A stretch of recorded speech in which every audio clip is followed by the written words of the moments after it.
Hi, this is Krishna Iyer with the Iyer Think Tank in Delray Beach. I'm glad you could join us today. This podcast is another book, but it is not by Noam Chomsky. It is by Claire Nieto. The name of the book is Masters of War, Latin America and U.S. Aggression from the from the Cuban Revolution through the Clinton years. Book by Claire Nieto, a Colombian scholar. It is an excellent book published in the year 2003. This book describes American capitalism. In a large sense, it describes the failure of American capitalism. American capitalism and any economic systems coming out of Washington is an economic failure. This is an economic failure. It is a farce. Everyone in countries that are under American capitalism end up being enslaved, end up being miserable and in depredation, starving to death. And so they overthrow the governments through popular and democratic elections. And then the American government shows its true color and pulls out machine guns. It becomes a machine gun government and hires military mercenaries to murder and slaughter any dissidents in the country. This is the standard thing, the U.S. government. In this book, we're going to be discussing Brazil, Chile, Argentina, Venezuela, Cuba, Panama, Uruguay, Paraguay, Guatemala, Honduras, Nicaragua, and El Salvador. I have provided the Google Drive link in the description section. Please download the book and read the book. It is an absolutely excellent book in understanding U.S. imperialism, U.S. colonialism, racist enslavement, and failure of American capitalism and machine gun governments throughout Latin America. So let's get started. Like I said, the Google Drive link will be in the description section. Please download it so that you can, get a copy of the book and you can read the book. I recommend strongly reading any of the books that I provide on the Google Drive link. Just read them, download them. They're excellent. Reading is an excellent way to understand the U.S., their mass media and their, just lies, their deceptive lies and propaganda regarding their, economic models, their capitalism, quote unquote. So the U.S. government campaign of aggression is nicely described by Claire Nieto, a scholar of Colombia, who discusses America's racist wars of aggression against all of the Latin American countries. We discuss the military dictatorships of Brazil, Chile, Argentina, Venezuela, Cuba, Panama, Uruguay, Paraguay, Guatemala, Honduras, Nicaragua, and El Salvador. Please download the book at the Google Drive link provided in the description. We start with the chapters Mare Naustram, Mare Claustrum. This chapter discusses the racist colonial terrorism of the United States government against the people of Latin America. The U.S. mafia terrorists with nuclear weapons waged a vicious war of military right-wing fascism in the states of Latin America under the guise of colonialism and enslavement of the people of these lands. It was planned, executed, and funded by the U.S. Congress and President Lyndon Johnson. His actions amounted to terrorism against the democratic leader of jaoo Goulart, who was popular and elected in Brazil. He was labeled a communist, a deliberate lie by U.S. Congress and Johnson, and was replaced with General Humberto, who terrorized his people with death squads, assassinations, imprisonment, destruction of education, destruction of the press, and complete submission to the U.S. capitalist racist thieves who raped and pillaged the Brazilian land and natural resources and left the Brazilian people in a state of abject poverty. The U.S. government till this day denies that it was involved in this coup, but as Jan Knappers Black makes quite clear, in United States penetration of Brazil, the U.S. plan provided funding, provided economic and military assistance, and had its military on standby in the Brazilian waters in case the coup failed. Typically, the American government terrorists deny their involvement and lay blame to the popular opinion, which was frankly anti-American. We also talk about the racist American media, New York Times and Washington Post, as well as Time Magazine, Newsweek, Reader's Digest, as well as other U.S. mass media outlets in fabrication of stories of atrocities and falsification. Omissions were abundant and painted the Latin American people as childlike and unable to take care of their own affairs, period. The racist purity was the basis of the American terrorism in Latin America. A large part of American terrorism in Latin America was the quote-unquote communist threat of democratic and popular governments. This amounts to Hispanic people or Brazilian people who are into helping their own people overcome racist colonialism that had been instituted against them by the European racist fascists of colonial times.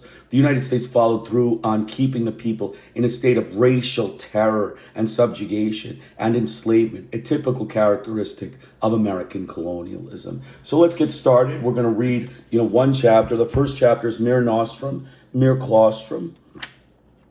And, it's only 20 pages, so I'll, get through that one, and then we'll see how far we can go with chapter 2. The United States, the dawning of a new empire. For the European colonial powers, the great Caribbean Sea, the Mare Claustrum, served as the arena for their rivalries and for the capitalist expansion. There, the most striking genocide of the modern world was carried out through the extermination of the indigenous Taino population from the effects of foreign technological, military, and economic yoke, wrote Gerald Pierce Charles in his book El Caribe a la Borra de Cuba. Spain, Great Britain, France, and Netherlands imposed their dominion on the Caribbean natives, extracting riches from their lands, transporting Africans to the New World as slaves and objects of exploitation, implanting their racial separation, the supremacy of whites over natives and blacks, and establishing the antagonisms between master and slave, oppressor and the oppressed.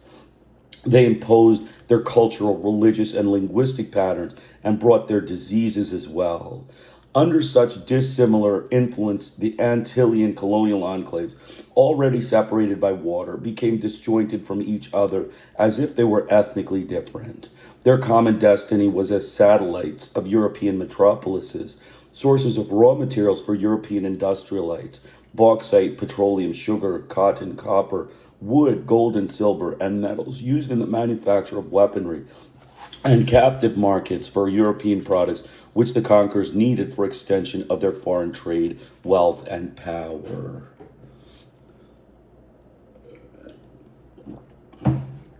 The United States began displacing the influence of the European powers in the Caribbean, and by the mid-19th century, it was the owner and master of its quote-unquote inland sea. In 1823, the State of the Union address to Congress, James Monroe, 1817 to 1825, warned the European powers of the Holy Alliance that he would consider their intervention in any country of the Americas as a threat to the peace and security of the United States. Once and for all, he established the boundaries of the new empire, its predominance in the New World, and its right to intervene in the nations of the Americas when it is felt that its interests or security was at risk. The Declaration of Americas for the Americans, or better stated, the Americas for the United States, was codified as the Monroe Doctrine, and it has been the foundation of the United States foreign policy ever since. A vigorous expansion manifest in the Monroe Doctrine was the expression of the Founding Fathers' belief that their mission lay in extending the territorial, economic, and political dominion of the great North American nation, and thus extending the area of freedom. Thomas Jefferson and James Madison believed expansion to be the key to the United States' greatness and the foundation of its democracy. Monroe's successors added other principles, doctrines, and policies that strengthened this expansionist and redemptive vocation. Manifest destiny was an expression of the self-professed ideologic and moral superiority over the rest of the globe. Andrew Jackson, 1829 to 1837, saw the extension of the United States authority over semi-barbarous people to bring them civilization and teaching inferiors to appreciate the blessings they already enjoyed but were inclined to overlook as the inevitable historical mission of the United States. Theodore Roosevelt, 1901 to 1909, complemented the Monroe Doctrine with its corollary, extending the United States' right to intervene in the internal affairs of these nations when they behaved in an irresponsible manner or proved incapable of maintaining internal order. These were big stick policies. Roosevelt believed that it was inevitable, Roosevelt believed that it was inevitable for the United States to protect and regulate the life of the Caribbean republics, since every expansion of a great civilized power meant victory for law, order, and righteousness. In 1901, Congress imposed the Plan Amendment on Cuba, giving the United States the right to intervene in the island's internal affairs. And in 1903, Roosevelt took Panama, converted it into a semi-colony, and constructed the Panama Canal. In the Dominion Republic, the United States took over customs and stationed warships along its coast.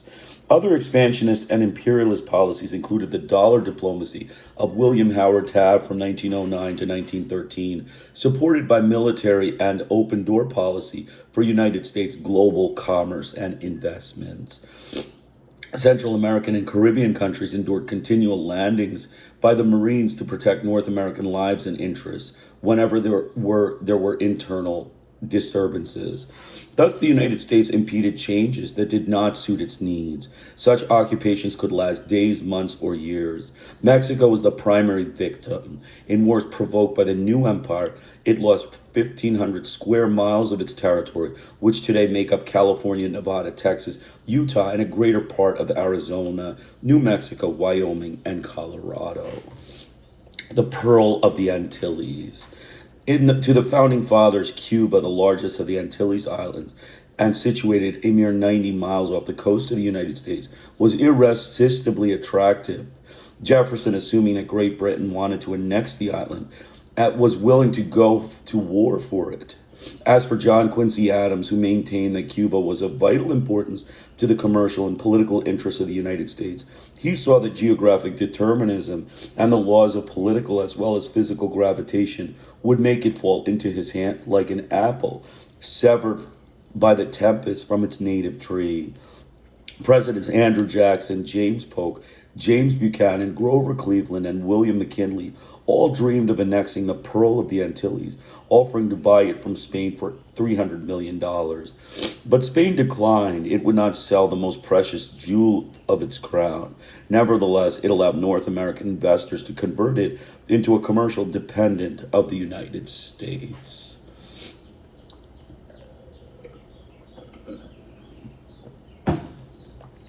For 30 years, Cuban patriots fought to get out from under the Spanish yoke.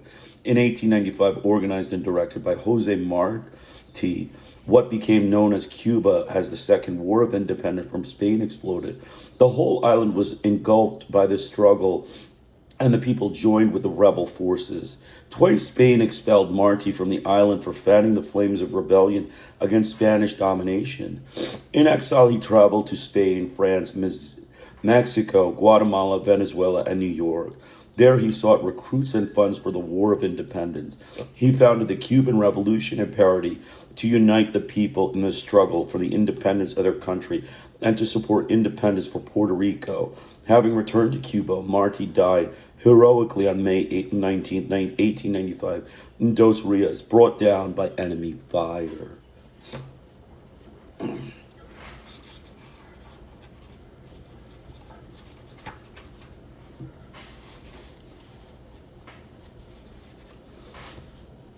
Given the turmoil in Cuba, Cleveland decided to intervene in this war in order to save the island. He announced that he would help pacify the island and warned that if Spain did not put an end to the conflict soon, the United States would be obliged to protect its interests and those of its nationals, which coincide with those of humanity and civilization, and to restore the blessing of peace to the island. The United States' interests, however, were assuring the defeat of the Cuban patriots. McKinley, Cleveland's successor, solicited from Congress authorization to send troops, but not for the exercise of sovereignty, jurisdiction, or control over Cuba. Important New York businessmen asked that he take immediate and effective measures on the island to stem the tremendous losses and restore a most valuable commercial field. In January 1898, he sent the battleship Maine on a goodwill visit to protect North American lives and interests. The ship mysteriously exploded off the Cuban coast. Of the 276 men who died, most of them were black Marines. The United States held Spain responsible for this incident.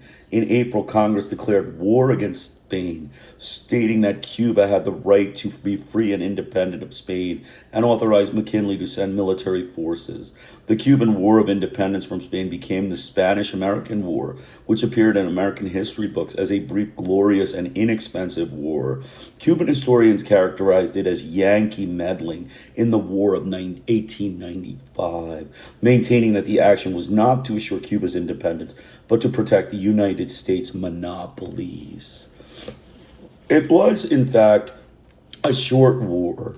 In April 1898, the United States began its intervention. By August, it had signed an armistice with Spain, and in December, the peace with the Treaty of Paris.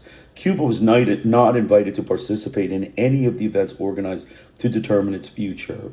With the defeat of the already weakened Spanish Empire, the United States acquired the Philippines. It paid Spain $20 million for it, and Guam in the Pacific and in the Caribbean. It imposed its dominion over Cuba, despite the Treaty of Paris, which granted Cuba's independence, and Puerto Rico. The United States flag was the sole banner to rise over the public buildings of Havana and San Juan. Cuba became a de facto protectorate with the United States imposing its own military governors. In 1901, Congress approved the Platt Amendment, granting itself the right to intervene militarily in Cuba to preserve its independence.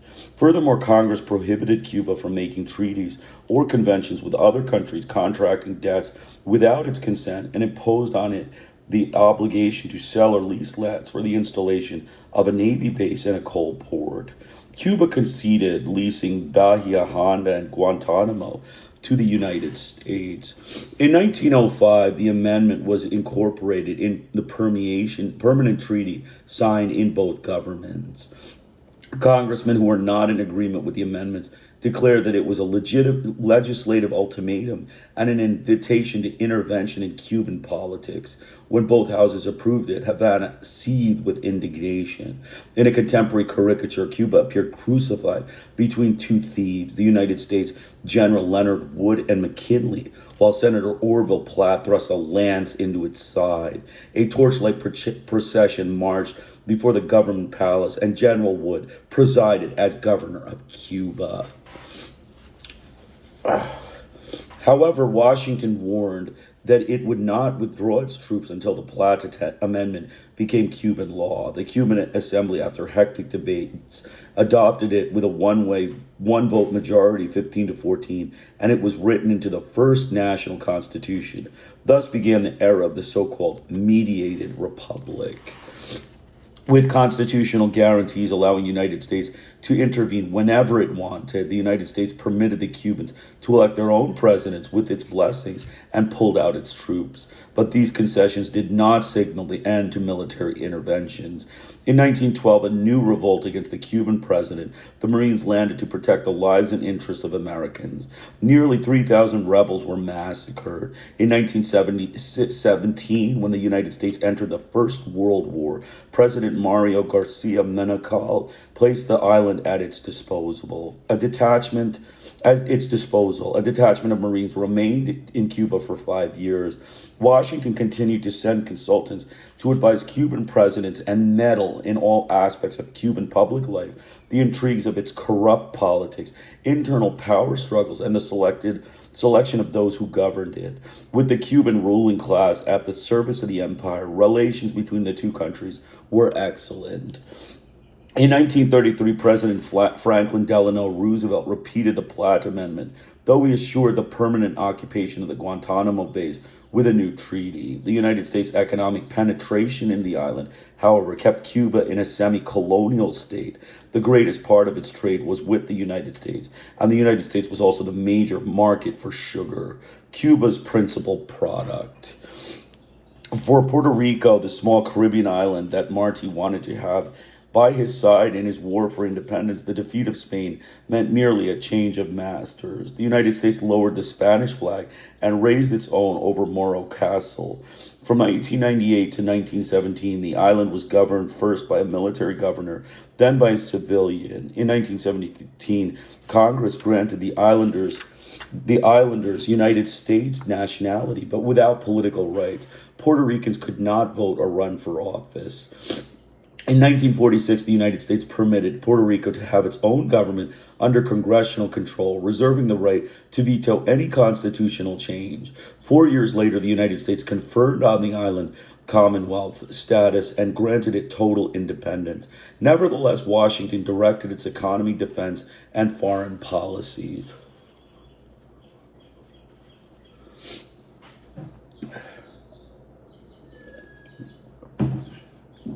The neighbors. All the world thinks of the United States today as an empire, except the people of the United States, wrote New York Times columnist Walter Lippmann in 1927. We shrink from the world empire and insist that it should not be used to describe the dominion we exercise from Alaska to the Philippines, from Cuba to Panama and beyond. Nonetheless, he added, we control the foreign relations of all the Caribbean countries. Not one of them could enter into serious relations abroad without our consent. We control the relations with each other. We exercise the power of life and death over their governments in that no government can survive if we refuse it recognition. We help in many of these countries to decide what they call their elections, and we do not hesitate, as we have done recently in Mexico, to tell them what kind of constitution we think they ought to have. Whatever we may choose to call it, this is what the world at large calls an empire, or at least an empire in the making. Admitting that the world has an unpleasant connotation, nevertheless, it does seem as if the time has come for us to look the whole thing squarely in the face and to stop trying to deceive ourselves. Woodrow Wilson, 1913 to 1921, was the first American president to suggest abandoning this imperialist policy of intervention. He wanted to approach Latin America to promote the common interests of the people and the two continents by all appropriate and honorable means. But the crude and violent reality of imperialism demonstrated otherwise. Intervention followed intervention and apparent obedience to a pathologic need to impose on them by force United States democracy.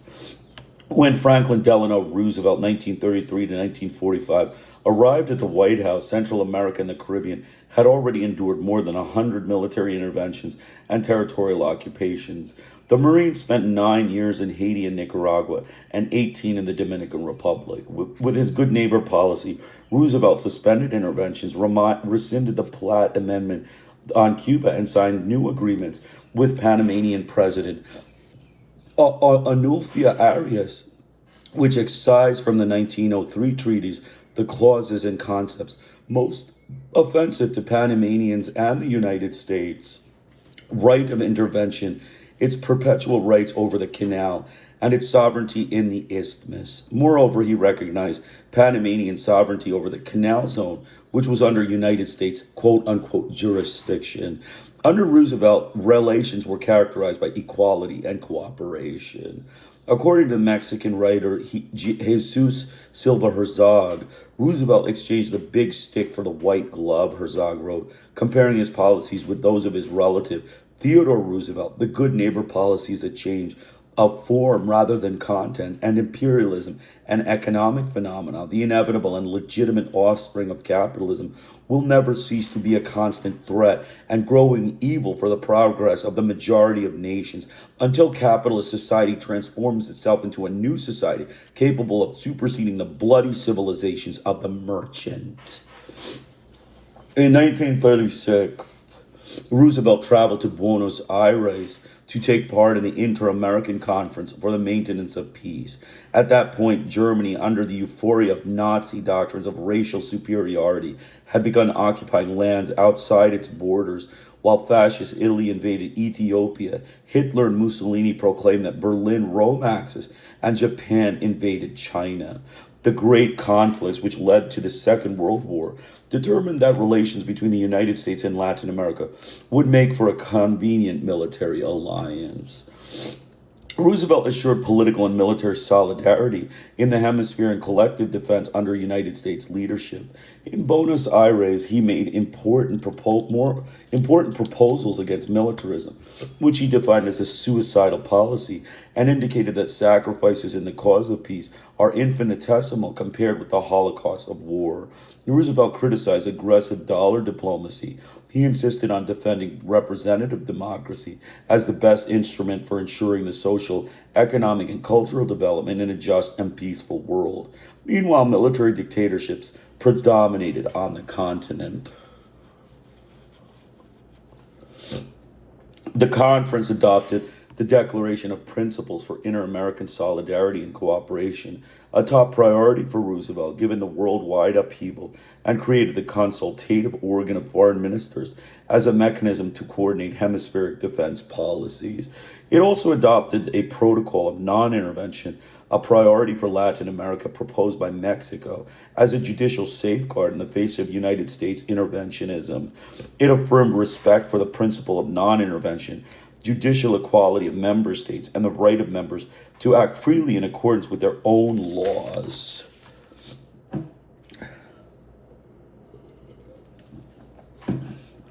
For the occasion, Roosevelt made a 28-day tour of Southern Cone. It was a resounding success. In Rio de Janeiro, Montevideo, and Buenos Aires, the people gave him the warmest, largest, and most spontaneous homage any head of state had ever received. When war broke out in September 1939, the Caribbean colonies of Nazi-occupied France and Netherlands were considered a threat. Thus, the Caribbean became virtually important to the security of the United States and the defense of the Panama Canal. In 1940, the Second Consultative Meeting in Havana adopted a resolution on mutual assistance in the case of threats or acts of aggression on the part of non-American nations, and agreed that member nations would consult on how to handle such cases. Argentina was the only country on the continent that had not broken off relations with the Axis nations. By June 1941, Germany had invaded every nation from Poland and France, attacked the Balkans and Greece, and mounted an offensive against the Soviet Union. In December of that year, Japan bombed the United States fleet at Pearl Harbor Naval Base. Declarations of war came one after another. The United States and Great Britain against Japan, which joined the Axis, Germany and Italy against the United States, and the United States against the Axis powers.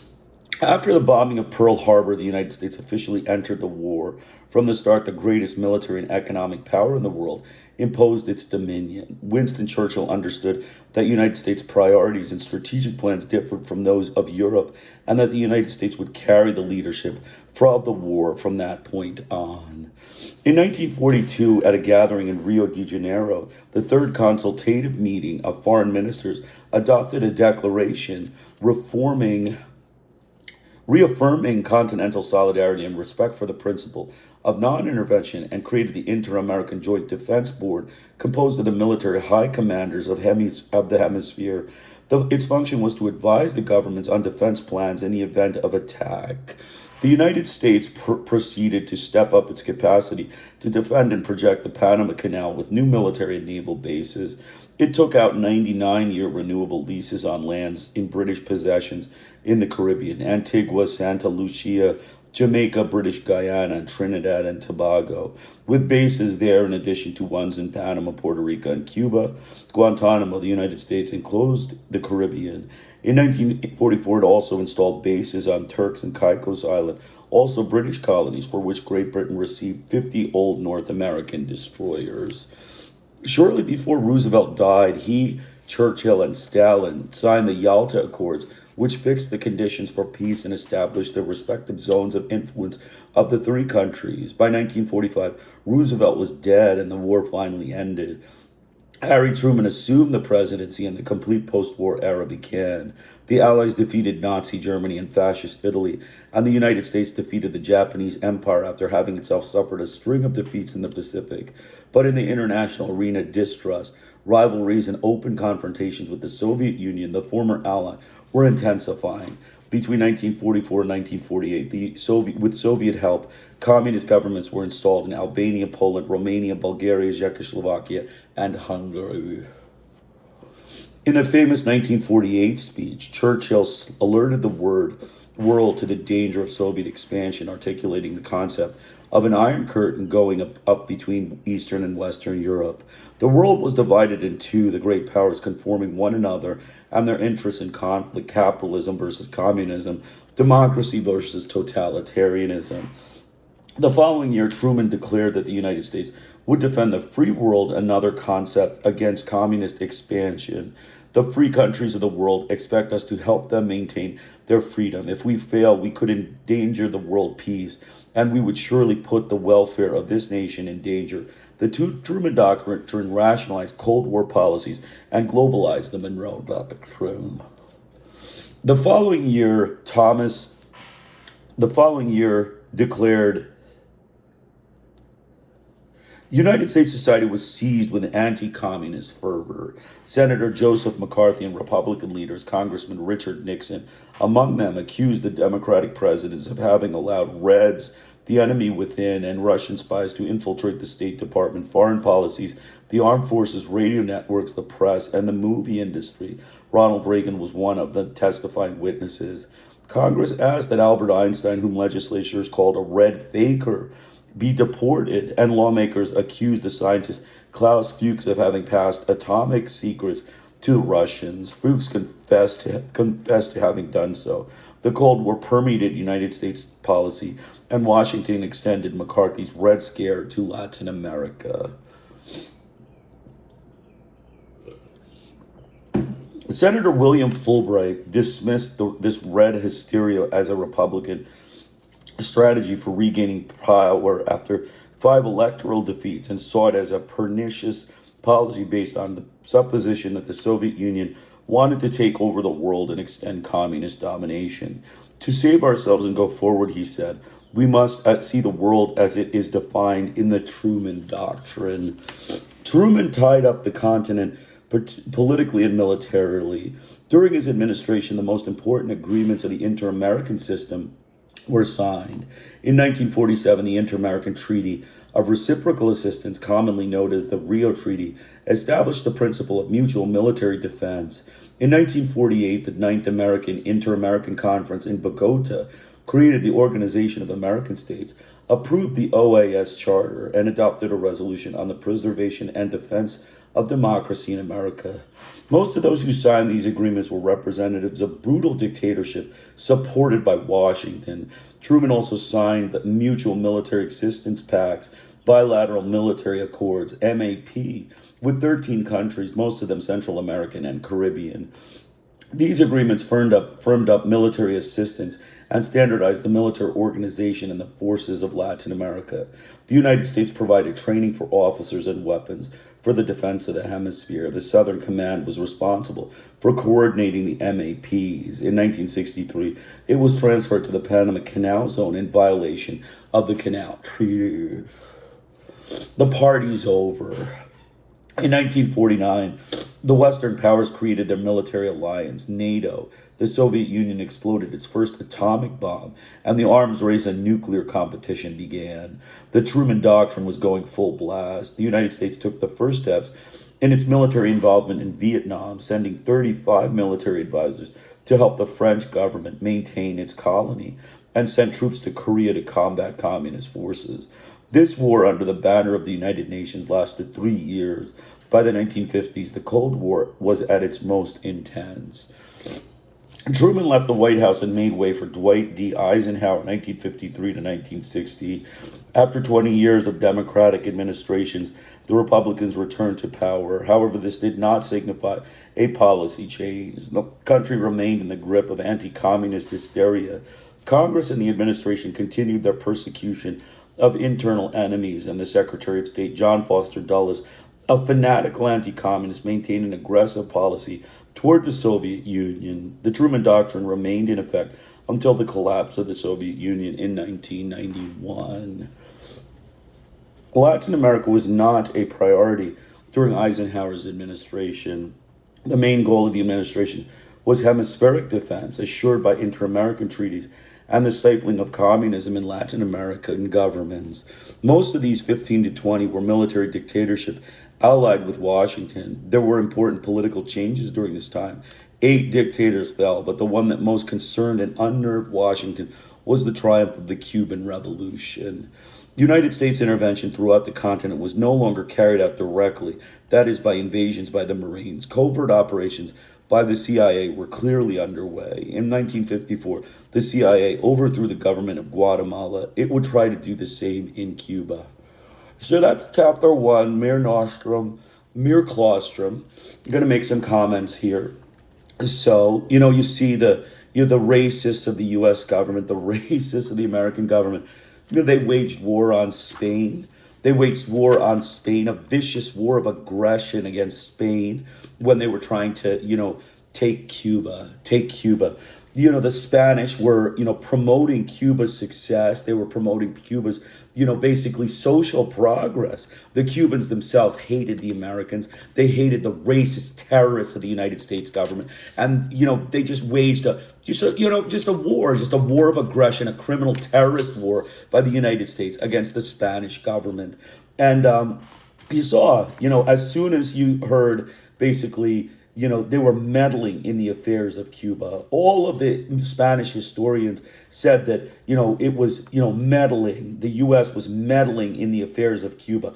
Unnecessarily, unprovoked meddling in Cuban affairs. The standard stuff, the U.S. government, terrorized Cuba after this, after this takeover. They put a Batista in power, a racist dictator, a murderous, brutal terrorist in power, and brutalized his people. And that is what they did as, a payment for having waged war, an illegal terrorist war against Spain, and overtaking Cuba and taking control of Cuba. Havana seethed with indignation, we heard. Then we also heard about one other person. I wanted to bring up Jesus Silva Herzog, a Mexican. He was a Mexican writer. He wrote The Big Stick for the White Glove. Roosevelt exchanged the big stick of Theodore for the white glove. Herzog wrote, comparing his policies with those of his relative Theodore Roosevelt, the good neighbor policy is a change of form rather than content, and imperialism, an economic phenomena. The inevitable and legitimate threat, a legitimate offspring of capitalism, will never cease to be a constant threat and growing evil for the progress of the majority of nations until capitalist society transforms itself into new societies capable of superseding the bloody civilizations of the merchant. So basically, he's saying that you're, racist terrorists of the U.S. government. You put, you're Roosevelt, Theodore Roosevelt, a terrorist white of Washington, a racist terrorist white of Washington, put the good neighbor policy in exchange for the big stick policy of your older forefather, Theodore Roosevelt, and basically, enslave the people of Latin America with American capitalism, a failed economic model, a complete failure, an abysmal failure of American economics is American capitalism. It was a constant threat and growing evil for the people of South America and Latin America, and never capable of succeeding themselves, to rid themselves of the bloody merchant, the murderous merchants of the U.S. government. He's referring to the capitalist, racist, terrorist merchants of the American government. So continuing on, some come, some go, chapter 2.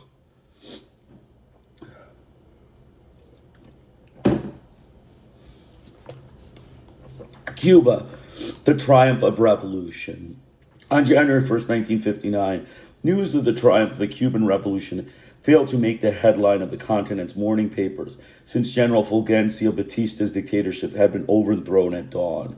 Without much fanfare, the New York Times reported that the State Department had informed the Senate that it considered the Cuban regime's position extremely grave, but that the United States would remain neutral in the conflict.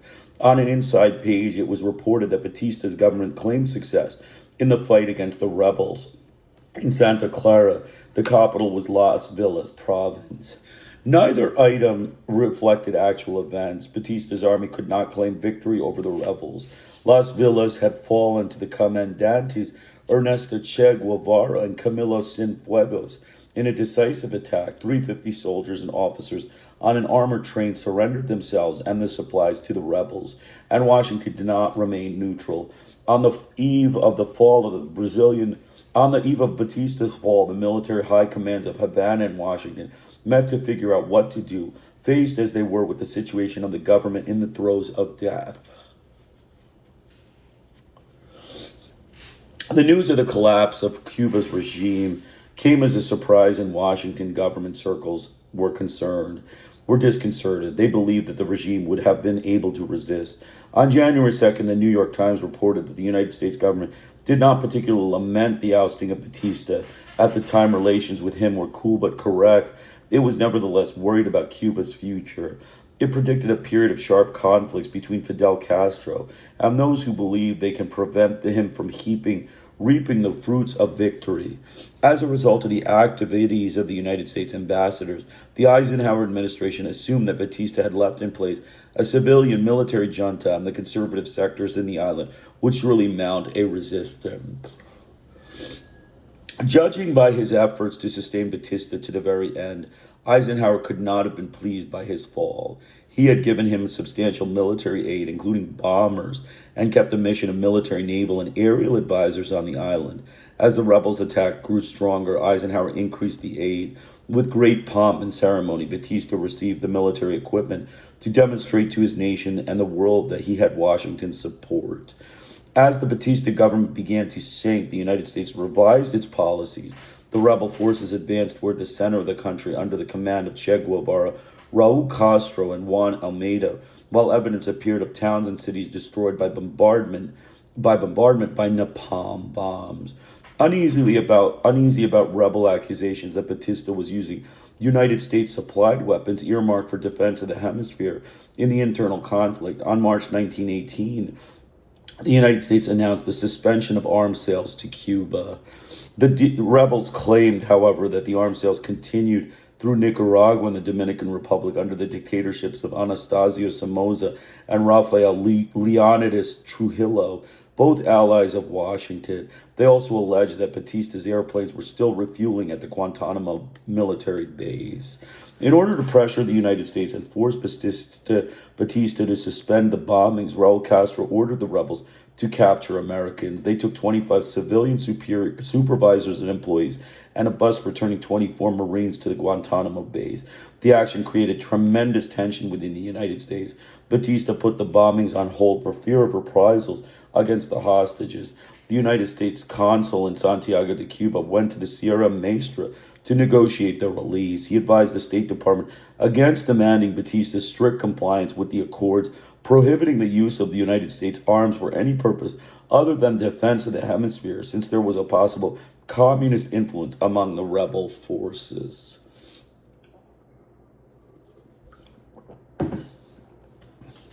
Washington denied that the United States was continuing to supply arms, chalking the belief up to a misunderstanding, and claimed that Nicaragua was sending weapons it had bought from Israel.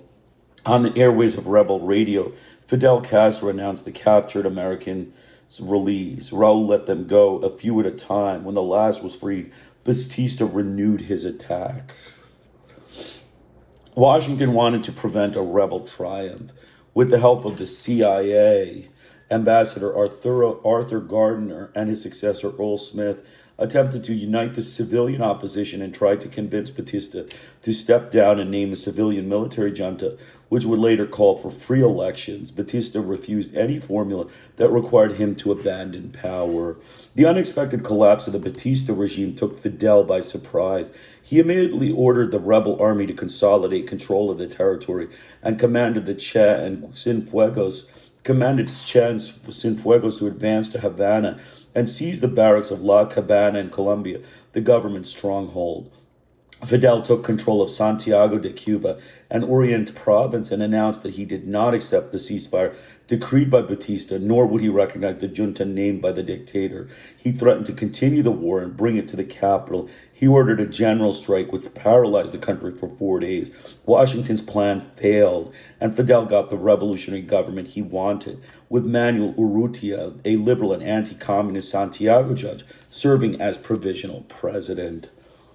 The rise and fall of Caudillo Batista.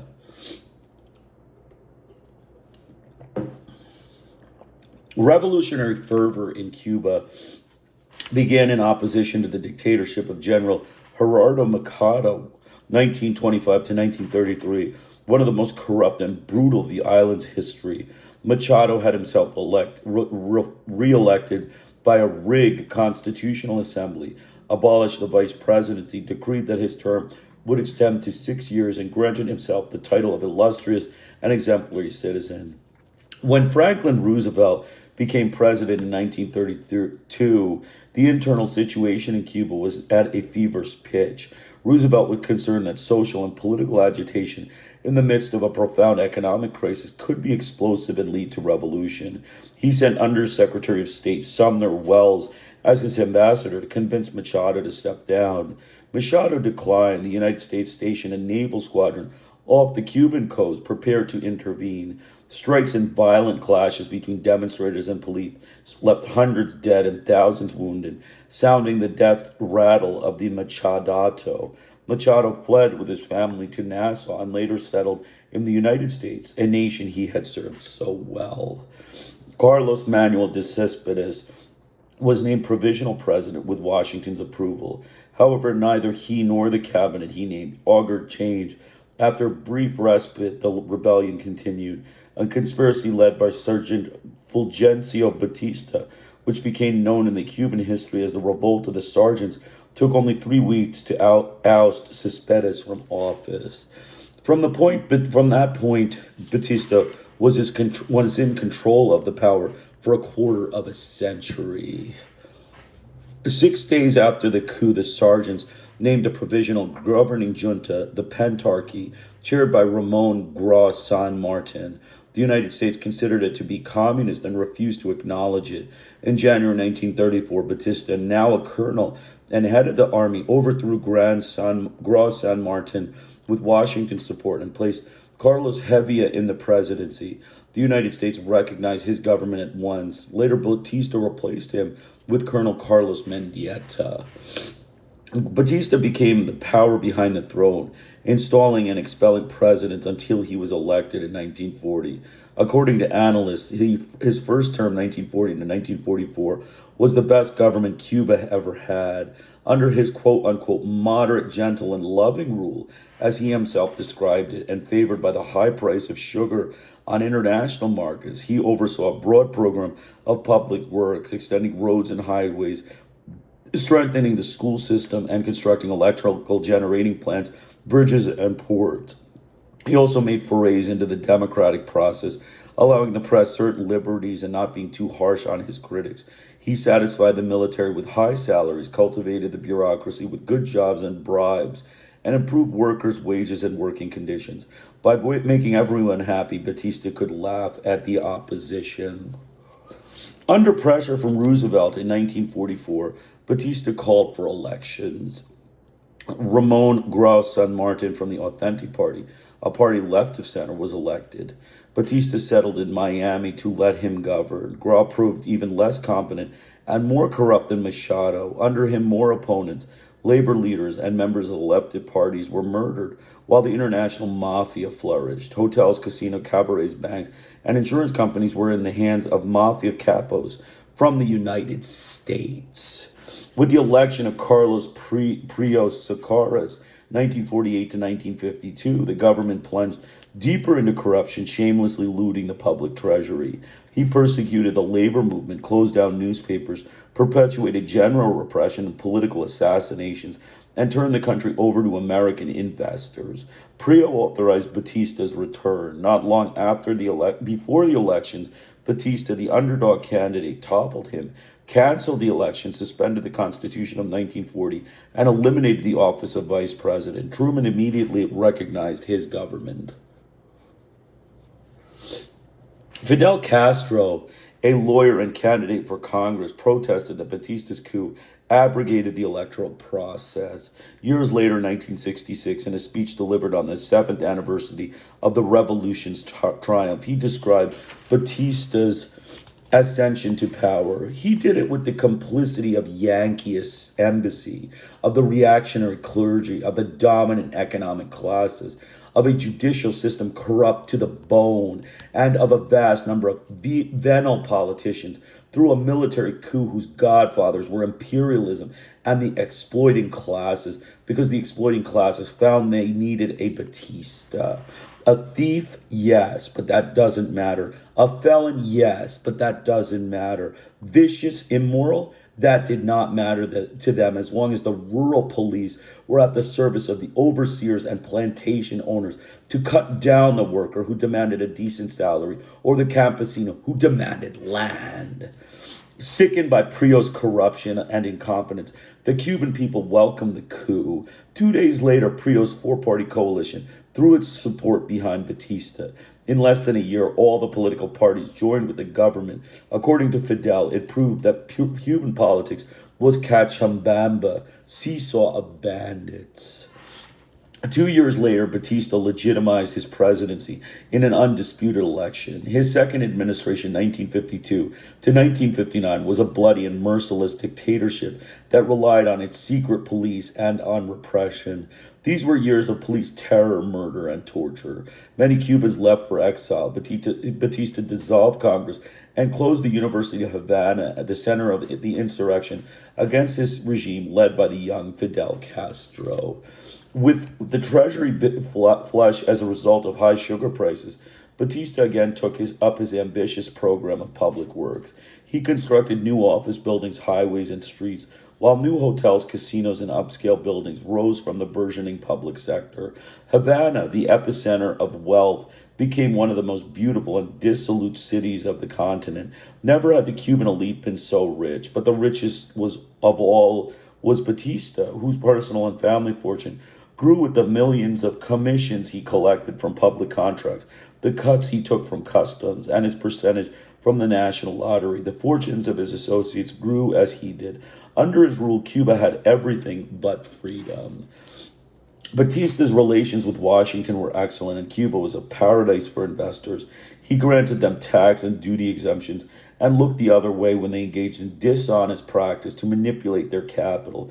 The benefits of this policy went both ways, with Batista receiving juicy bribes for his favors. Equally important, he also persecuted communists, cut off diplomatic relations with the Soviet Union, and created institutions similar to those of the American McCarthyites, which cooperated with the FBI.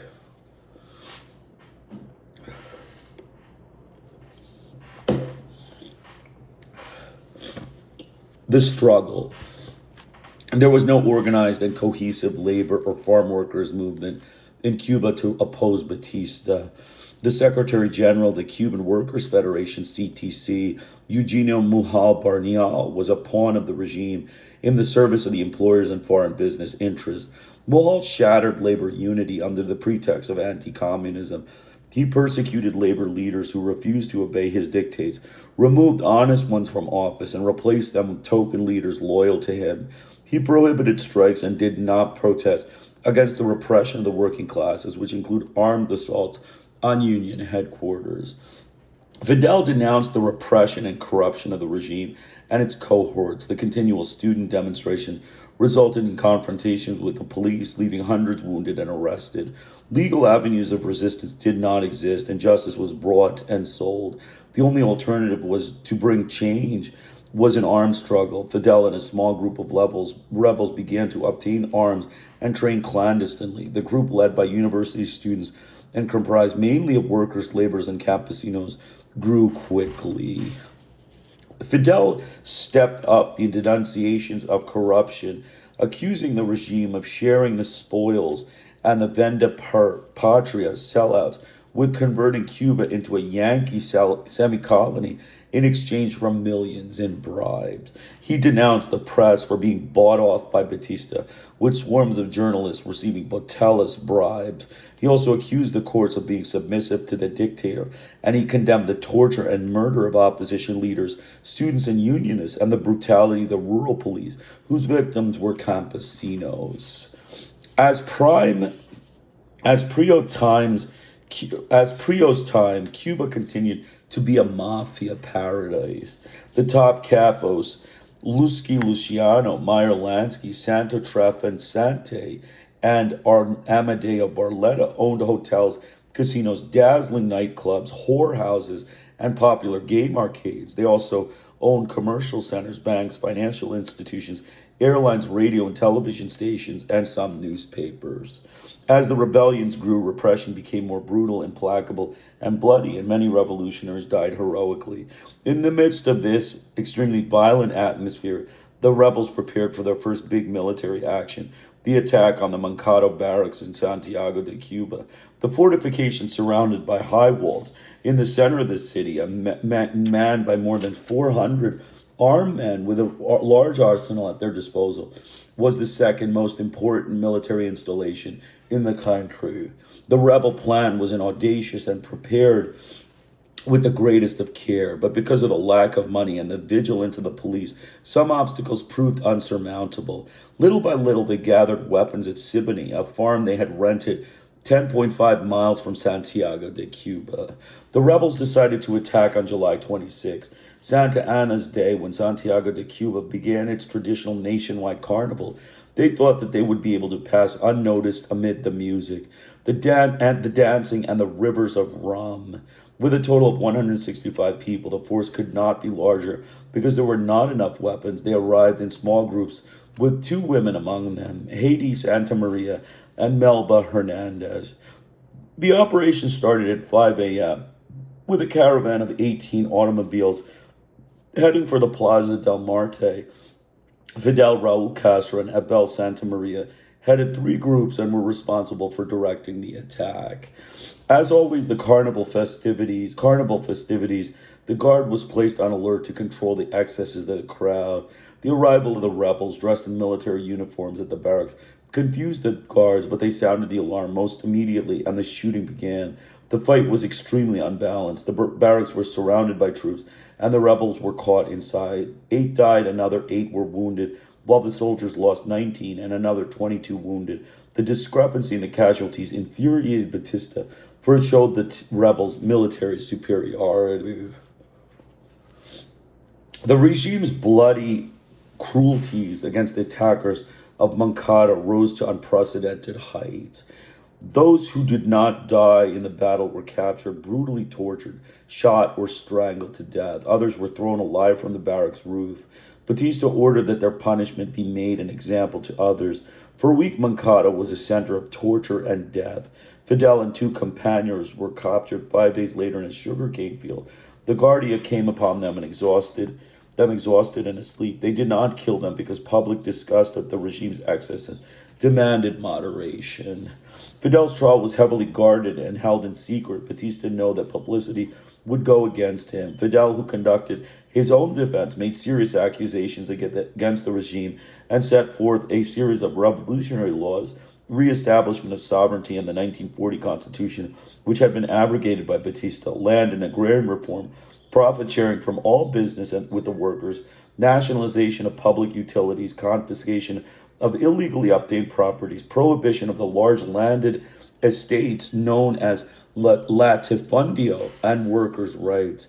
These were to be the political and ideological foundation for the revolution. He also pointed to the country's police repression, the regime's network of spies, and the millions of dollars spent in bribes to informers. In the meantime, 600,000 unemployed workers demanded justice, 500,000 campesinos were without land, 400,000 workers were exploited, 30,000 teachers were mistreated and exploited, 20,000 merchants were broken or consumed by debt, and 10,000 professionals seeking employment found every door closed to them. The intelligence network, the eyes and ears of the tyrant, was comprised of the Army, the police, the Military Intelligence Services, or SIM, the Bureau of Investigation, which also operated outside of Cuba, the Bureau for the Repression of Communist Activities, BRAC, a McCarthy-era mechanism that collaborated with the CIA and the FBI, special groups created to suppress the insurgency, and a mass of spies, informers, assassins, and paid thieves. Anyone could be imprisoned, tortured, and become disappeared on mere suspicion. Subsequently, Haiti and Melba managed to smuggle out the records of Fidel's defense and publish them under the title La Historia me absolverá, translated under the title History Will Absolve Me. The rebels were taken to the La Rotunda prison on the Isle of Pines, rechristened the Isle of Youth by the Revolution. Fidel was sentenced to 15 years imprisonment, Raul to 13, and the rest to lesser terms. 2 years later, pressured by public opinion, Batista conceded an amnesty, freeing them all. Fidel continued his denunciations of the regime in the pages of the daily La Cal, the street, causing Batista to close down the paper and to threaten him publicly.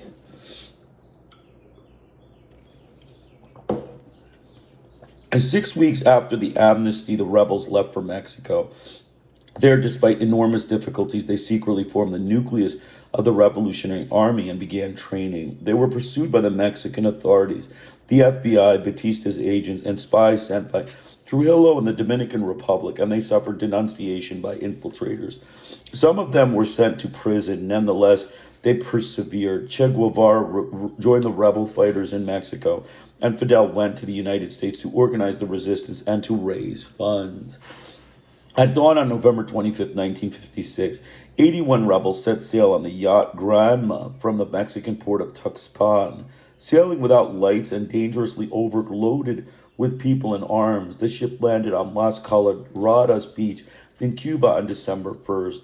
They were quickly discovered by a Coast Guard boat, which sent out the alarm. Batista's forces attacked them by land and by air. 4 days later, the rebels came face to face with the army in Algeria del Pio. The 17 survivors regrouped in the Sierra Maestra with the help of campesinos. These survivors of Moncada and the Granma founded the July 26 movement, named to honor the attack on the Moncada barracks, the first nucleus of the rebel army. On January 17, 1957, a month and a half after the landing of the Granma in the rebel army's first battle, Batista's soldiers surrendered. 2 soldiers died, 5 were wounded, and 3 were taken prisoner. The rebels had no casualties. Campesinos from the Sierra Maestra began to join their ranks, and in Havana and Santiago, urban groups supported them by securing recruits and funds with political work and with sabotage. On March 13, 1957, the Student Directorate, another rebel group, attacked the presidential palace in Havana and occupied the broadcasting station Radio Reloj. Several of the rebels were killed, but miraculously Batista escaped. Convinced the rebels had won, Jose Antonio Echevarria, president of the Federation of University Students, who had taken over the radio station, announced the death of the tyrant in his hideout. Shortly thereafter, Echevarria was killed, and the hill that is the site of the University of Havana. In 1957, the rebel army mounted a series of attacks on military barracks, occupying some and confiscating weapons. The columns, commanded by the Fidel Che and Camilo Cienfuegos, inflicted serious casualties and added to their store of ammunitions and arms. Little by little, the rebels consolidated their territory. As the military victories mounted, so did their political gains. The rebels kept the people informed by the broadcasting the news over their clandestine station, Radio Rebelde, Rebel Radio. The army, demoralized and corrupt, lacked the motivation to defend with their lives the oppressive and thieving regime. Every day their losses mounted, as did the numbers of soldiers and officers who joined the rebels. An uprising of officers and sailors, staged at the Cienfuegos Naval District in September 1957, was Batista's greatest humiliation. The insurgents occupied the Cayo Loco base and gave their weapons to the people. The war lasted 2 days, and the revolutionaries struggled 5 years, 5 months, and 5 days, Fidel remarked. Batista's flight. On December 31st, 1958, Havana was calm. The war had worsened to such a degree and the situation had become so unstable that a few people dared to leave their homes. At Columbia Camp, where Batista moved his residence when the war mounted, the general and 70 guests, among them a small group of relatives, high government and military officials and their wives and close friends, were getting ready to celebrate the new year. It had not been easy for him to gather this group, whom he had invited merely for a toast. Those close to the regime knew that the time was not right for celebration. The atmosphere was tense and depressing, with little talk, wrote United States Ambassador Earl Smith in his memoir, The Fourth Floor. Batista was calm, and he gave orders and announced his plans for the following day. As the bell struck midnight, General Eulogio Cantillo Piedra appealed in the name of the armed forces to the undeniable patriotism of the general and asked him to resign. Batista did so 2 hours later, delegating military power to Cantillo Piedra, naming a government junta and appointing the oldest judge of the Supreme Court, Carlos Manuel Piedra, as the titular president, following the procedure of the 1940 Constitution, and was no longer in effect since he himself had suspended it. Few of those present at the 10th New Year's party, so different from the pompous celebrations of years past, suspected that they would witness the end of the Batista dictatorship. Only his most intimate collaborators knew what he was about to do in order to leave the presidency with honor in Cuban territory unharmed.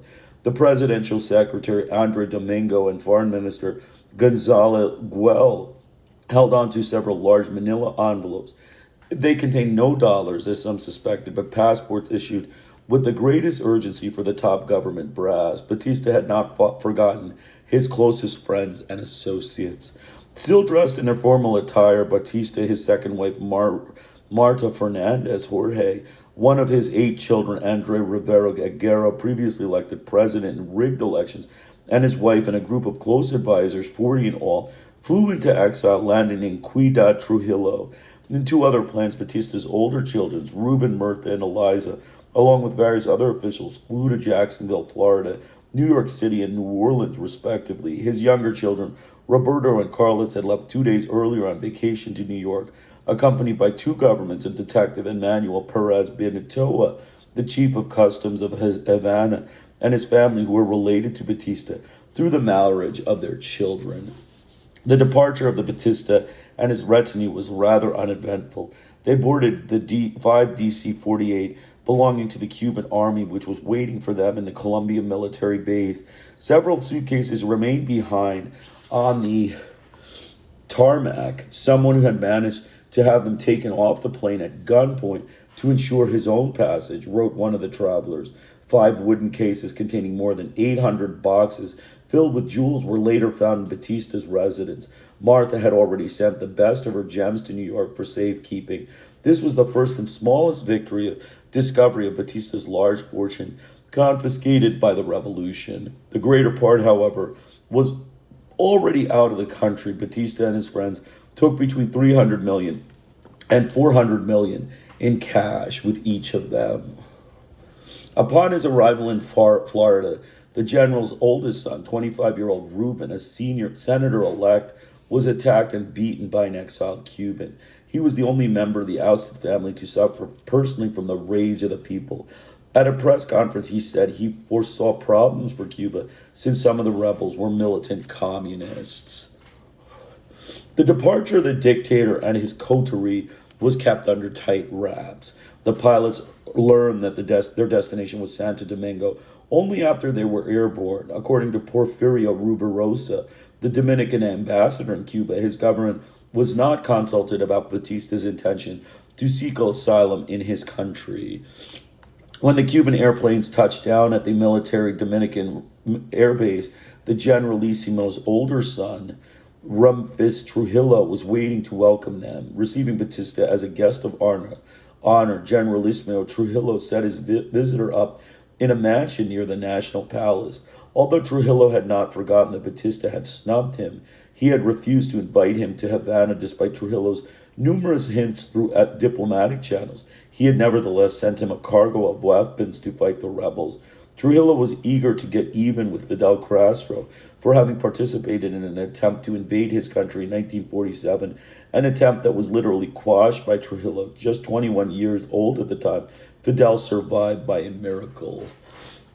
Trujillo had few surprises in store for Batista. On the day after his arrival, Trujillo informed Batista that he had at his disposal 25,000 men, along with ships and airplanes, so that he could lead an expedition against Cuba. Batista declined. To undertake such an adventure against Fidel, who was at the height of his power, would have been absurd. Trujillo also presented him with a bill of $900,000 for the last shipment of arms to Cuba. Batista refused to pay, claiming that it was a Cuban national debt and not a personal one. Trujillo continued to demand payment through high-ranking military emissaries, but Batista would not budge. Finally, Batista was put into prison, where he was held for a day and a half until he paid the debt. Trujillo then asked him for another $1 million to finance anti-Castro activities. This time, Batista paid without demur. Fearing that Trujillo would continue to squeeze him, he tried to flee, but Dominican forces detained him at the airport after he boarded a private plane.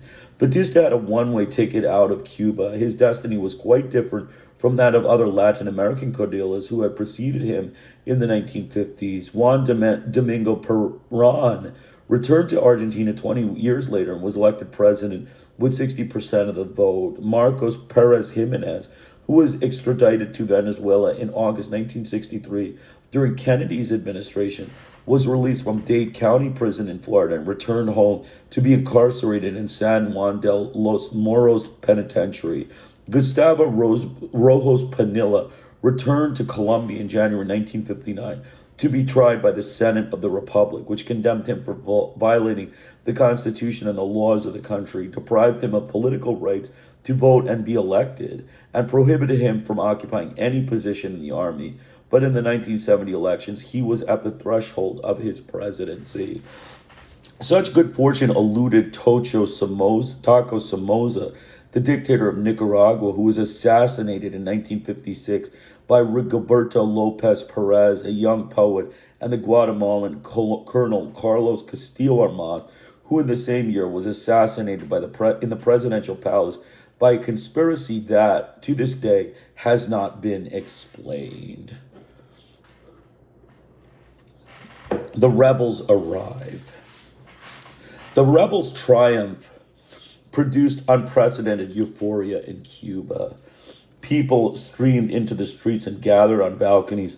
Cuban flags waved everywhere, and caravans of automobiles honked their horns to cheer the fall of the dictatorship and the triumph of the revolutionaries. The rebels came out of the hiding with their weapons and their red and black flags, symbol of the rebel movement, to celebrate their victory. Rage and frustration, repressed for a quarter of a century, gave free rein to acts of violence against the symbols of dictatorship and its masters. The mobs destroyed casinos, one of Havana's tourist attractions, and sacked businesses, and gun battles broke out between the police and the rebels. Jules Dubois of the Chicago Tribune reported that the center of the capital became a battlefield with many wounded and dead. On January 8th, Fidel's triumphant entry into Havana after a long, slow crossing of the island was televised and widely aired by both national and international media. Concerning the people's feverish welcome to Fidel, their greatest hero, Dubois, wrote, "In all my years of reporting in Latin America, never had I seen quite a similar tribute to one man." While the people took to the streets and the rebels assumed power, hundreds of government officials, high-ranking members of the army, security forces, police, politicians, businessmen, and relatives and friends who had governed in the regime's privileged orbit fled the country on regular and on charter flights, by yacht and on boats stolen from fishermen. They sought their salvation in the United States, Canada, and the Dominican Republic. To halt the flight of those who, for obvious reasons, feared justice, the revolutionary government suspended international air traffic and prohibited Cubans from leaving the island. The biggest criminals managed to escape, some loaded down with millions of dollars. Many war criminals found refuge in the United States, and those who could not put the ocean between themselves and their country sought asylum in Latin American embassies. Protected by foreign flags, the asylum seekers were taken to the airport to board planes that would take them to the lives of impunity. The people shouted as they passed, "Traitors, thieves, murderers!" exclamation mark. At 10 in the morning on January 1st, Cuban television began to air denunciations of the regime by the families of the victims. They demanded justice. Thousands had been murdered or were made to disappear. From the very first days, the prison doors were open for hundreds of political prisoners who came out starving and showing signs of torture. Inmates released from the prisons described the brutal torture and abuse they had suffered at the hands of Batista's henchmen. With their embassies crammed full of asylum seekers, the ambassadors were fearful of becoming targets of the people's rage. Some more knowledgeable about the fallen regime's shadowy depths took advantage of the associates' lack of experience and traded off prominent asylum seekers to lighten their load and reduce their danger. Colombian Ambassador Juan Calvo did just that with his Argentine counterpart, sending him ex-Secretary General of the CTC, Eugenio Mujal Barnial, who was deeply hated by the Cuban working class. Calvo also dexterously hid himself from Santiago Rey, the former minister of the Interior who was responsible for the brutal repression of the rebels. The moment of truth came for the Colombian diplomat.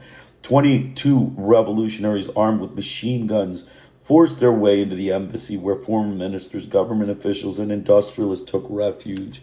The preference for the Colombian embassy as a place of asylum was a dubious homage to Ambassador Calvo for having cultivated his friendship of the top people in the Cuban regime, beginning with Batista himself. The rebels remained there for an hour, searching every corner and interrogating the asylum seekers. I felt like a prisoner, reported the ambassador to his government. The revolutionaries left them alone. We're looking for murderers, not thieves. The rebel government in Cuba deplored the incident. The biggest crooks and criminals saved their skin since the United States refused to extradite them, but not the thousands of fearful followers of Batista who hid in cities and the countryside. More than 300 former military officers were placed under house arrest while their trials were being prepared. Cantillo Piedra, who enabled the men most sought after by the new regime to escape, was among the thousands arrested. He was saved from the firing squad by pressure from the governments of the United States and Brazil. There were also suicides. One colonel, well-known torturer, hanged himself, while others blew their brains out to keep from being captured and tried by the rebels. After a few days, flights to Miami were reinstated. Havana and Miami's economies were intimately tied together. The planes left Havana empty and returned filled with jubilant exiles. The Venezuelan government provided return passages by air for Cubans within its territory. Batista's fall and the triumph of the revolutionary July 26 movement were greeted with immense joy throughout Latin America. Another corrupt, brutal dictator supported by Washington had fallen. It was a new victory for democracy. News of the great deals by the young heroes of the Sierra Maestra resonated throughout the continent. Masses of people celebrated with tumultuous and fervent demonstrations, and well-known personalities throughout the continent praised the rebels in words that rang with emotion, exalting Fidel as a legendary fighter and hero. Songs paid tribute to Cuba, free of Machados and Batistas, of corrupt Prios, Sosares, and Grau San Martins.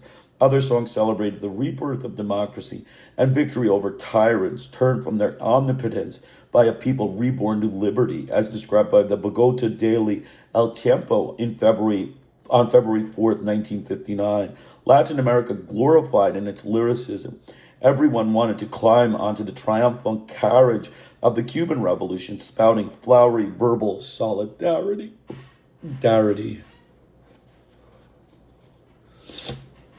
But nowhere was the triumph of the Cuban Revolution received with greater jubilation than in Venezuela.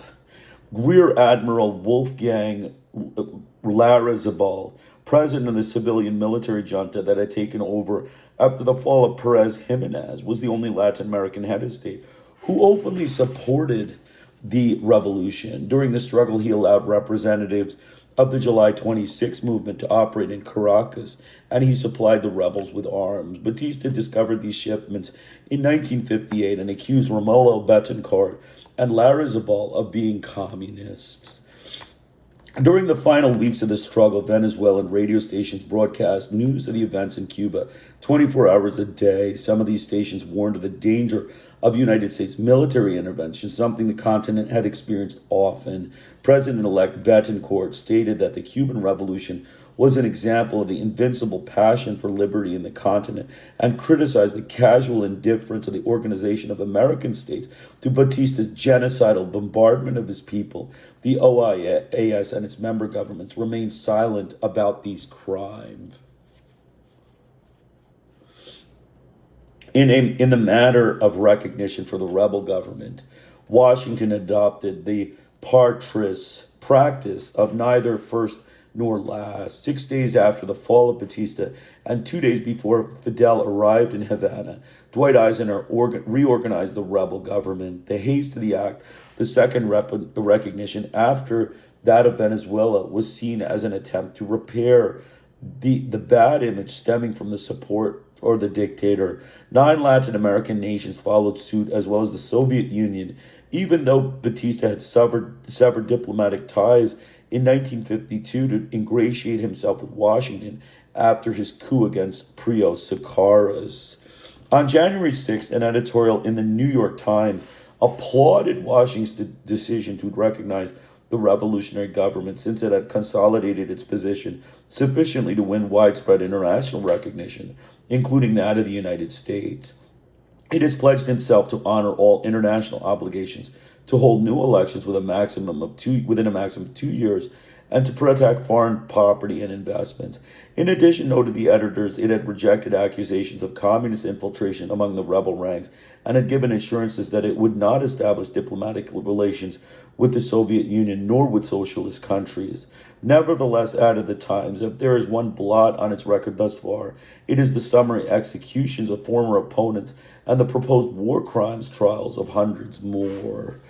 The Paradones, the firing squad wall of revolutionary justice, was the subject of the first major controversy with the United States, and it gave rise to a tenacious campaign to discredit the revolution. Senator Wayne Morse denounced this bloodbath and asked his government to exercise political and economic sanctions against Cuba. Relations between Washington and Havana became embittered. The situation became graver when Cuba annulled the absolution granted by a tribunal to several pilots of Batista's Air Force who had been responsible for the genocidal bombardment of unarmed populations. Fidel stated revolutionary justice is based not on legal precepts, but on moral convictions. The pilots were sentenced to long prison terms. Ted Soles, the New York Times correspondent in Latin America at the time, interpreted the disparity between the United States and the Cuban positions on revolutionary justice as the result of a lack of mutual understanding and a vicious cycle of misunderstandings in which each nation judged the other by its own standards. In North American public opinion, these prison sentences did not comply with Western rules of justice. The majority knew nothing of the atrocities committed by the Batista dictatorship, since the media reported little about the events on the island, and no one denounced such crimes. Meanwhile, the magazine Bohemia published accounts of the crimes, along with photographs of the victims of torture and murder, printing the names of thousands of victims and listing the torturers. Herbert Matthews, an editor of the New York Times, maintained that Fidel's policy of promising justice and asking the population to common sense prevented the rage of the people from erupting into violence. He recalled when the Machadado fell, the mob had dragged corpses of assassins and torturers into the streets, a process that had happened with the fall of Marcos Perez Jimenez in Venezuela. Fidel appealed to reason and promised to bring the war criminals to trial, and the people believed him. The vast majority favored the firing squad as punishment for such crimes, Matthews added. These laws of the revolutionary government were not new, but they had already been applied to rebels of the Sierra. Fidel accused the United States of a double standard, claiming that it was scandalized by the judgments handed down against a few criminals, but not by the atrocity of the Batista regime, crimes that the United States never condemned. In an interview in the January 1959 issue of Life magazine, Fidel pointed to the United States' insensitivity for having provided tanks, napalm bombs, and rifles to the Batista regime to kill the populace, for its outrage at the execution of war criminals, and most notorious of which had found safe haven in the United States. Revolucion, the newspaper of the July 26 movement, recommended an immediate end to the sentences and executions to take the principle of attack weapons out of the enemy's hands. It lamented the intense and violent Continental campaign to discredit Cuba for the decisions of some 400 killers. At that point, 476 people had been executed, and 2,437 more cases were still in court, while the 20,000 crimes committed by the Batista tyranny had received scant attention. Fidel facing the Americas.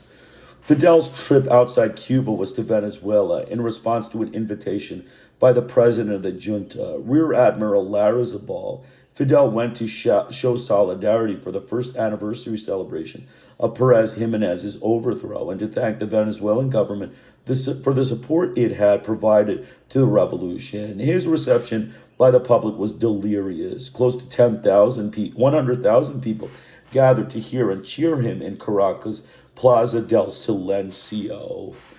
In a series of speeches, Fidel raised important points about the new hemispheric relations to which the United States would have to adapt. Speaking of the revolution, he said, it is said that the revolutions against the military are impossible or only possible when they originate within it. That when there is no economic crisis and no hunger, there will be no revolution. But the Cuban Revolution has shattered these ideas.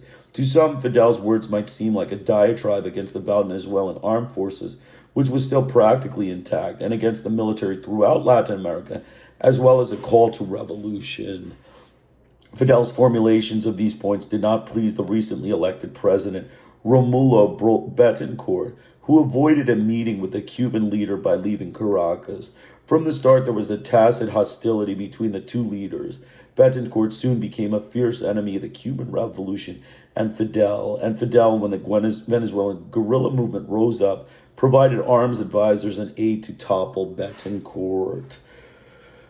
Venezuela was ripe for revolution, according to Fidel, given the people's open hostility toward Perez Jimenez's dictatorship, the strength of the civilian movement that led to his fall, and the violent popular demonstration against Vice President Richard Nixon's visit to Caracas in May 1958. Because of its geographic location, oil wealth, and the United States' involvement in the Venezuelan economy, Fidel felt it was the ideal country to launch a revolution on the continent. Nevertheless, there were great internal differences between Cuba and Venezuela.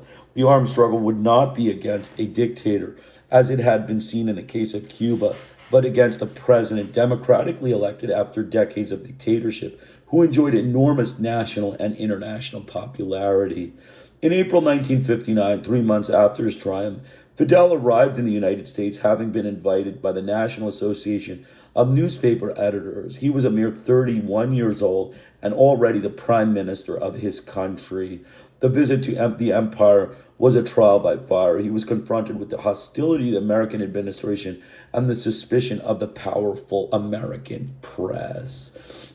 The young people of the United States, deeply involved in their own revolution against the adult world, opposed to their parents' American dream of peace, prosperity, and well-being, and fighting for civil rights, welcomed Fidel with enormous enthusiasm.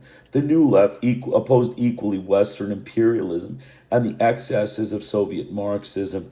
Beatnik agitators, beat poets, and pacifists opposed war from an ideologic and political position. For the first time, the younger generation erupted with great force to make its voice heard, pointing to capitalism as the culprit responsible for wars, social inequalities, and poverty. The generational collision made for profound upset and anxiety in the more advanced Western societies and an unequal, unjust, and poor ones of the Third World. For these young people, the Cuban Revolution, another generational collision, was an inspiration and an example. Fidel and his rebels were acclaimed by thousands of students at prominent universities, Harvard, Princeton, City College of New York. Some 30,000 youths gathered in Central Park in New York City to hear Fidel. Todd Gitlin, who was one of the young American activists, asked himself 20 years later, "What was I doing cheering a bunch of bearded revolutionaries?" What were 10,000 North Americans doing in Harvard Stadium that April, chanting "Viva, Viva" on the same Fidel Castro? Why were middle-class children of the 50s looking in such strange places for heroes? Gilden wrote that they had seen them on the news, smiling before the crowds that surrounded them with adoration, delirious with enthusiasm.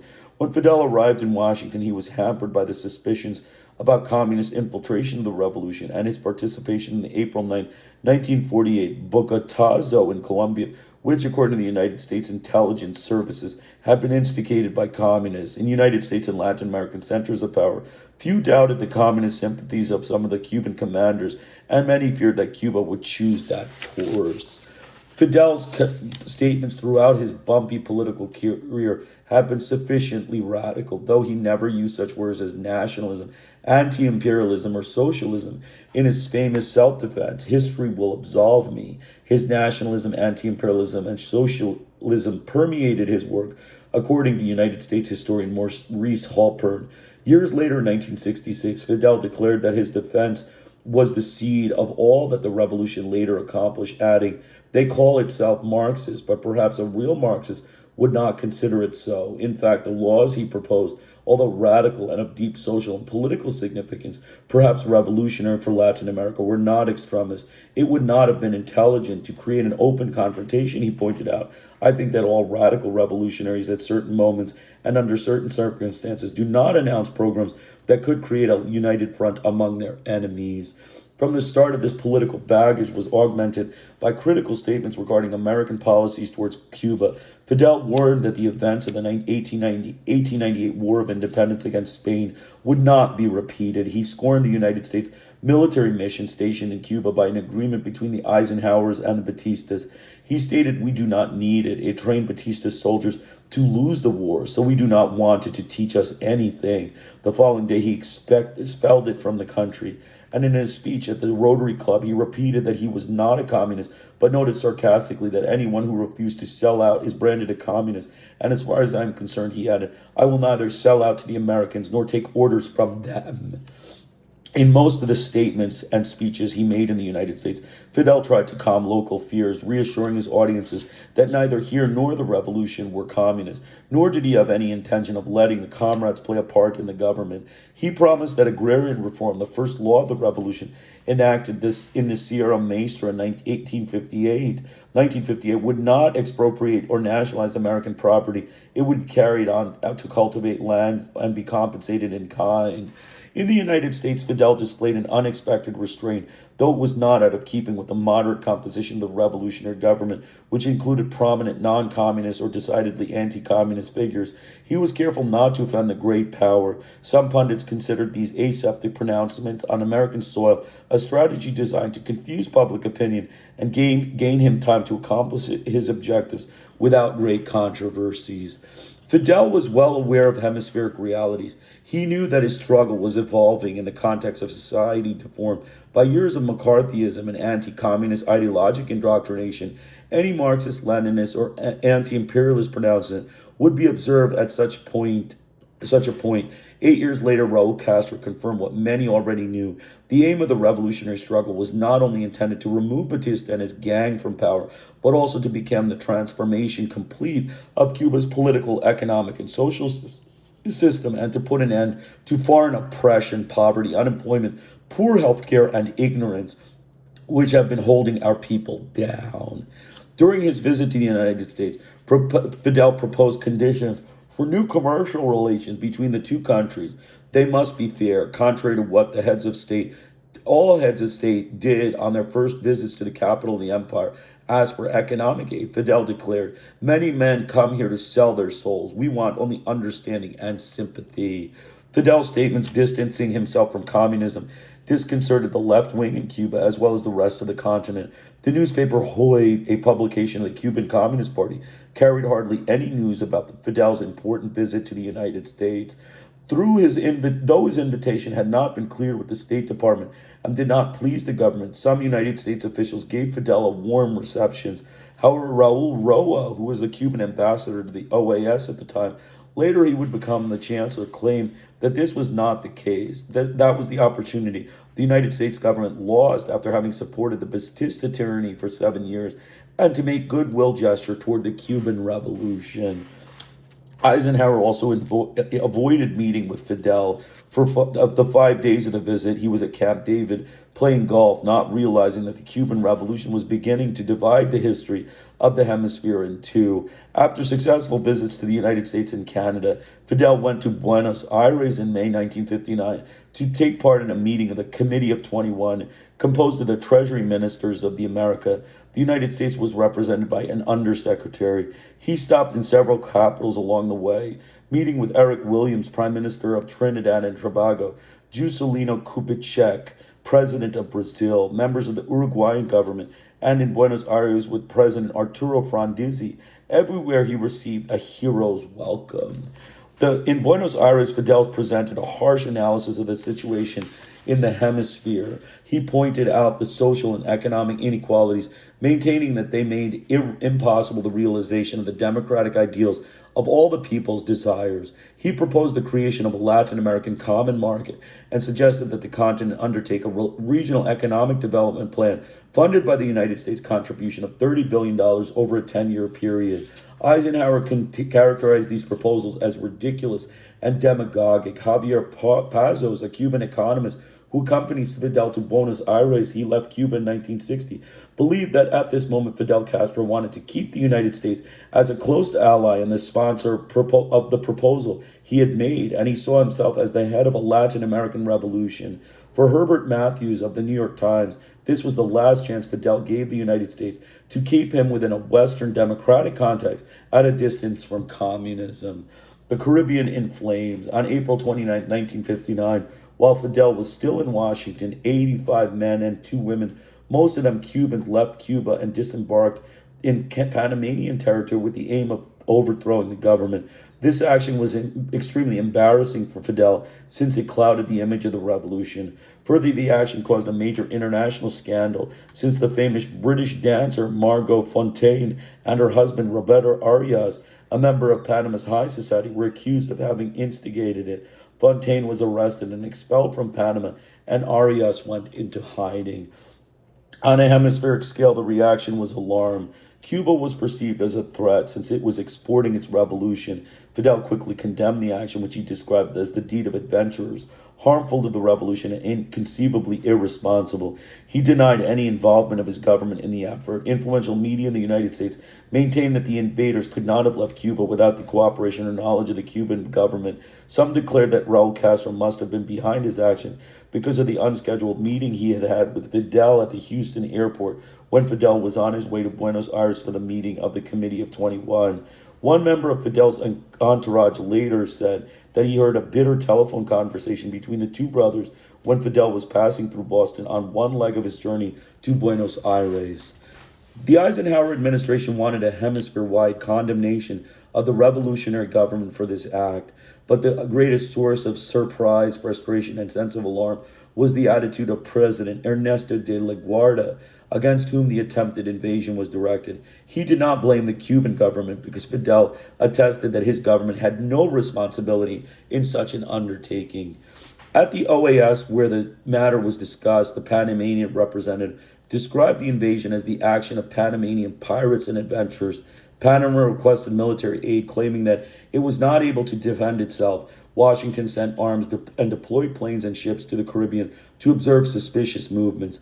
Months later, the OAS Commission, assigned to investigate the threat of invasion to Panama, exonerated the Cuban revolutionary government of all responsibility.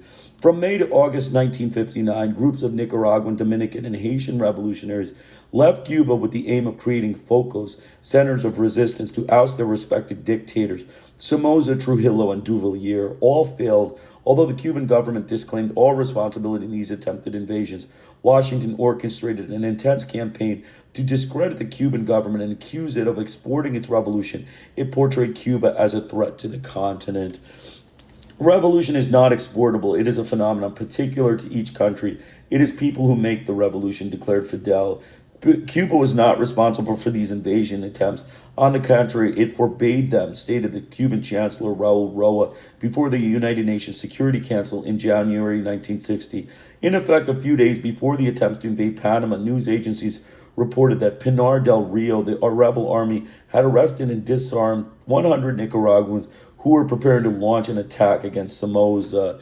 The Caribbean was in flames, and the Cuban Revolution advanced with a firm step, opening its doors to rebels, political refugees, and exiles from the dictatorship, supported by Washington throughout the continent. It became a veritable mecca for revolutionaries, to whom it gave refuge and military training. The old struggle between Fidel and Generalissimo Rafael Leonidas Trujillo fanned the flames of the burning Caribbean. Both dedicated to increasing their arsenals, launched virulent verbal attacks and threats against each other through the press and the radio, and tried to invade each other's countries. In June 1959, an expedition composed of 46 Dominicans, authentic to opponents, and 10 Cubans under Cuban command, left Cuba for Santo Domingo. They arrived at a Venezuelan airliner. As in previous attempts, Trujillo crushed the invasion. But this particular attempt, commented Tatzel's, planted the seeds of rebellion against the Trujillo dictatorship. 1 month later, Trujillo returned the blow and sent his anti-communist Foreign Legion, composed of Batista supporters, Spanish and German veterans, and Croatian fascists, against Cuba. The operation was planned with Batista, who was still in exile in Santo Domingo, and refugee ex-members of the Cuban National Guard who trained the mercenary brigade. Both attacks failed. The respective leaders' efficient intelligence services informed them in plenty of time about the enemy's plans. Batista's presence in Santo Domingo and the conspiratorial relations he had developed with Trujillo to attack Cuba were a matter of concern for Washington, given the volatile state of the region. The United States wanted to remove Batista by granting him a visa, which up to that point it had refused to do. Faced with criticism from several newspapers over such a possibility, Under-Secretary of State for Inter-American Affairs Roy Rowbottom denied the stories and assured the public that his government would not permit Batista to enter the United States. For Washington, the growing tension between President Romulo Betancourt of Venezuela and Generalissimo Trujillo of the Dominican Republic was also very worrisome. Trujillo's government denied safe conduct to several citizens who sought asylum in the Venezuelan embassy in Ciudad Trujillo, Santo Domingo, and Betancourt severed ties with the Dominican Republic.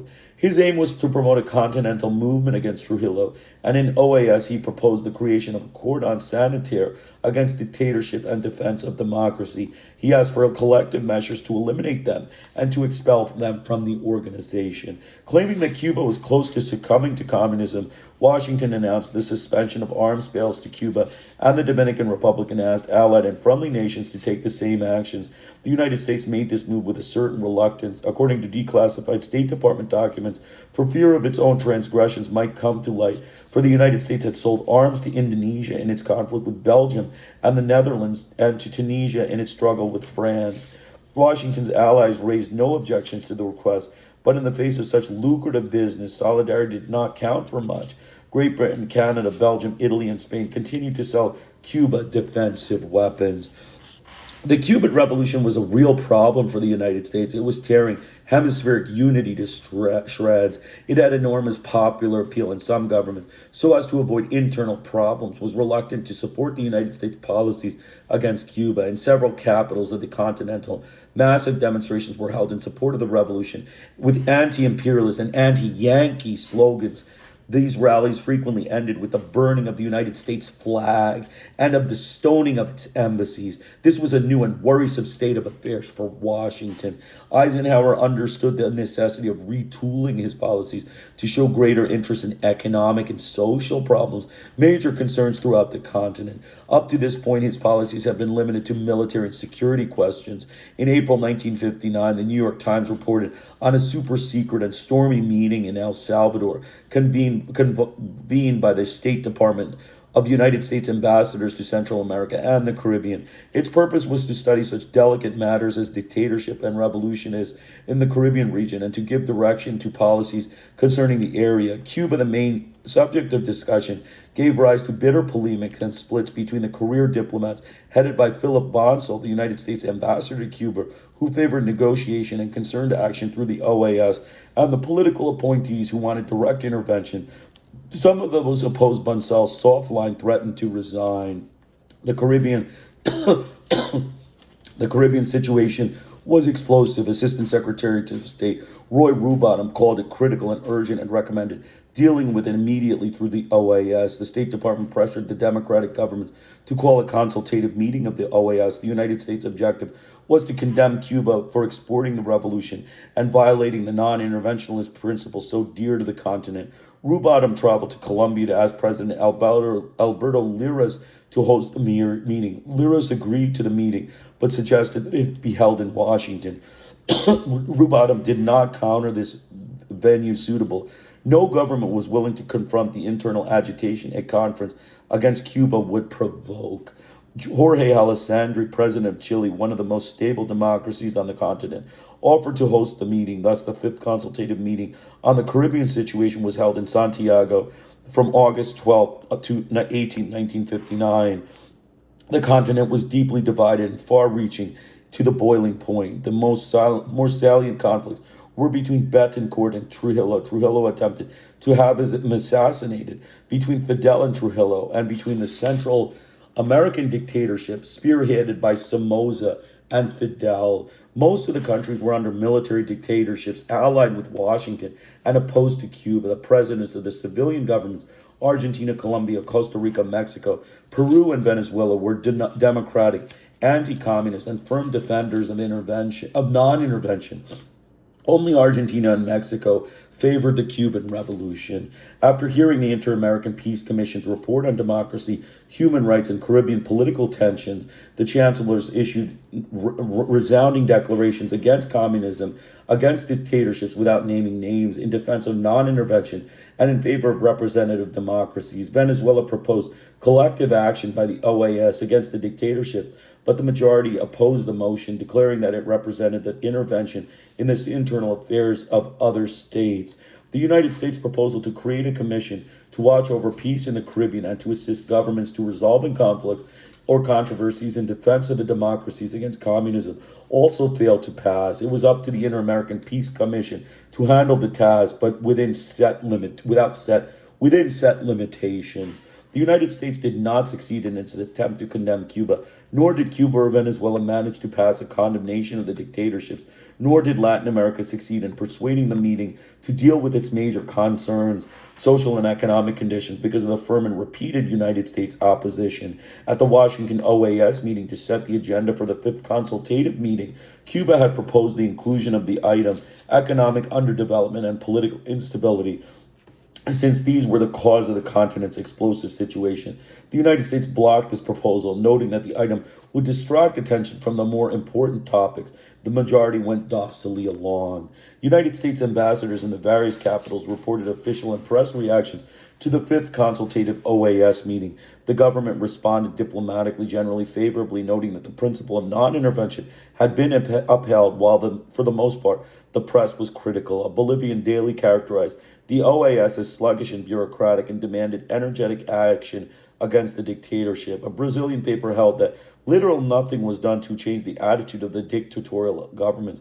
In Costa Rica, another newspaper affirmed that nothing had been achieved by the conference, and Somoza and Trujillo are proceeding as if nothing had happened. Editorials in Venezuelan dailies range from a wait-and-see attitude to labeling meetings as blah, blah, blah, and the Santiago Declaration as just another piece of paper.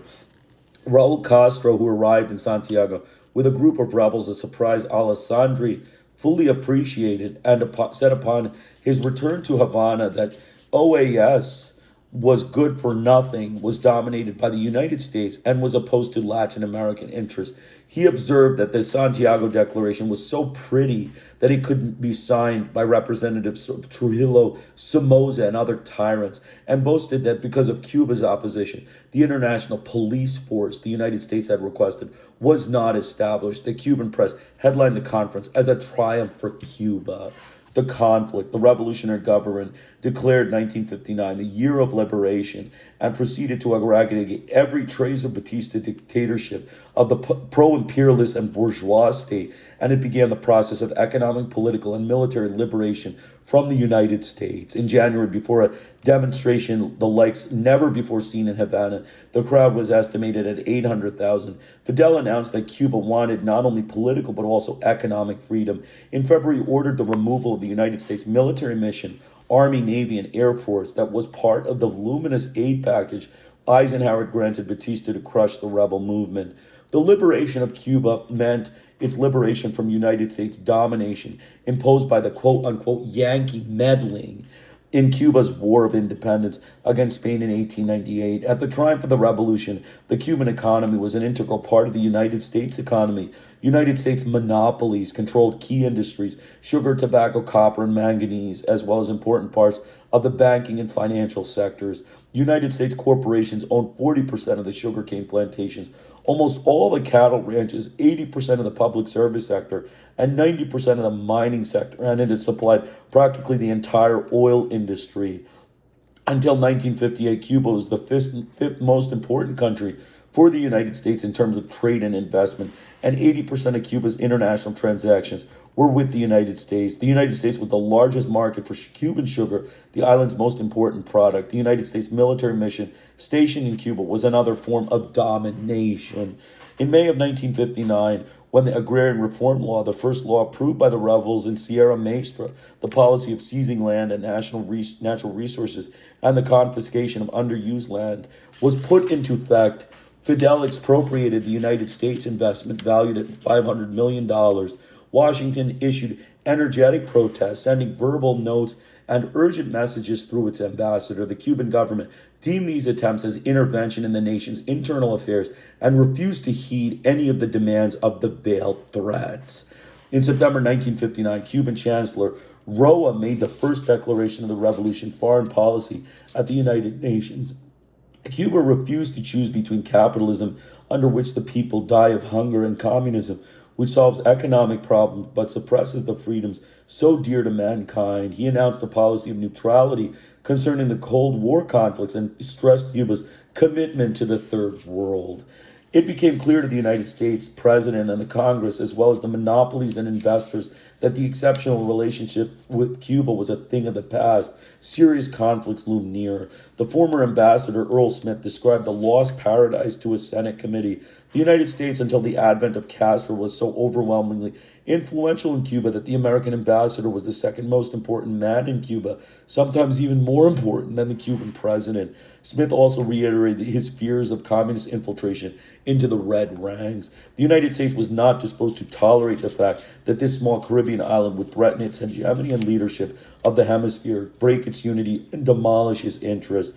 Open and covert aggression began at once. According to documents declassified by the United States government in 1990, in March 1959, Eisenhower ordered the CIA to set into motion Operation Pluto, an extensive effort to subvert the revolution and overthrow Fidel. Immediately, CIA agents began to infiltrate, and terrorist actions and sabotage in commercial and public centers ensued. Pirate aircraft took off from Florida to drop napalm on Cuban sugar refineries and other important economic targets, and the CIA provided arms, money, and equipment to a counter-revolutionary group that was forming in the mountains of the Escambay in central Cuba.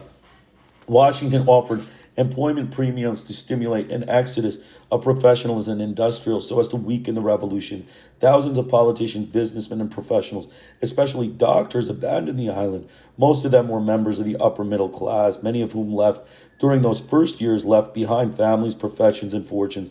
They did so not so much for opportunities the United States offered them, but with the conviction that they would soon be returning home because the United States would intervene as it had done 5 years earlier in Guatemala and the conflict when it toppled Jacobo Arbenz.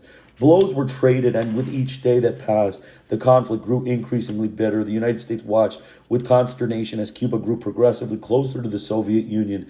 In February 1960, Anastas Mikoyan, the vice prime minister of the Soviet Union, arrived in Havana to preside at the opening of a Soviet exposition, and the two countries signed a 5-year commercial agreement by which the Soviet Union granted Cuba a $100 million credit and agreed to buy 1 million tons of sugar annually. In May, diplomatic relations broken off by Batista were resumed. In April 1960, the first shipment of 300,000 tons of Soviet oil arrived. The United States-owned oil refineries refused to refine it, and Cuba nationalized them in June. In July, the United States suspended the purchase of 700,000 tons of sugar from Cuba, the balance of the year's quota on which Cuba's economy depended. 4 days later, the Soviet Union announced that it would buy 1 million tons. In August, the United States declared an economic and commercial embargo on Cuba and asked its European and Latin American allies to join in, threatening them with reprisals if they would not do so. In the same month, Cuba nationalized 36 sugarcane plantations, expropriated large industrial enterprises, and nationalized the telephone and electrical utility companies, owned by the United States investors. The following month, the Cuban Revolution nationalized subsidiaries of the United States banking industry. In October, more sugar mills and 383 industrial, commercial, and financial enterprises, railways, harbor installations, hotels, and movie theaters. The total value reached $1 billion. In November, Cuba further expropriated lands and nationalized mining companies, oil refineries, banks, hotels, industrial plants, and public service. In December, the United States announced that it was going to eliminate its purchase from the Cuban sugar quota altogether. These measures and mutual reprisals continued overtly. Covertly, the CIA continued Operation Pluto and began preparations for invasion of the island by anti-Castro Cubans living in the United States. The invasion was to be carried out by proxy. In February 1961, the Revolutionary Air Force brought down a clandestine airplane, killing a U.S. pilot. The government displayed its corpse as evidence of direct United States responsibility in these acts of aggression. The CIA carried out most of these acts of sabotage using anti-Castro and pro-Batista operatives, war criminals living in Florida.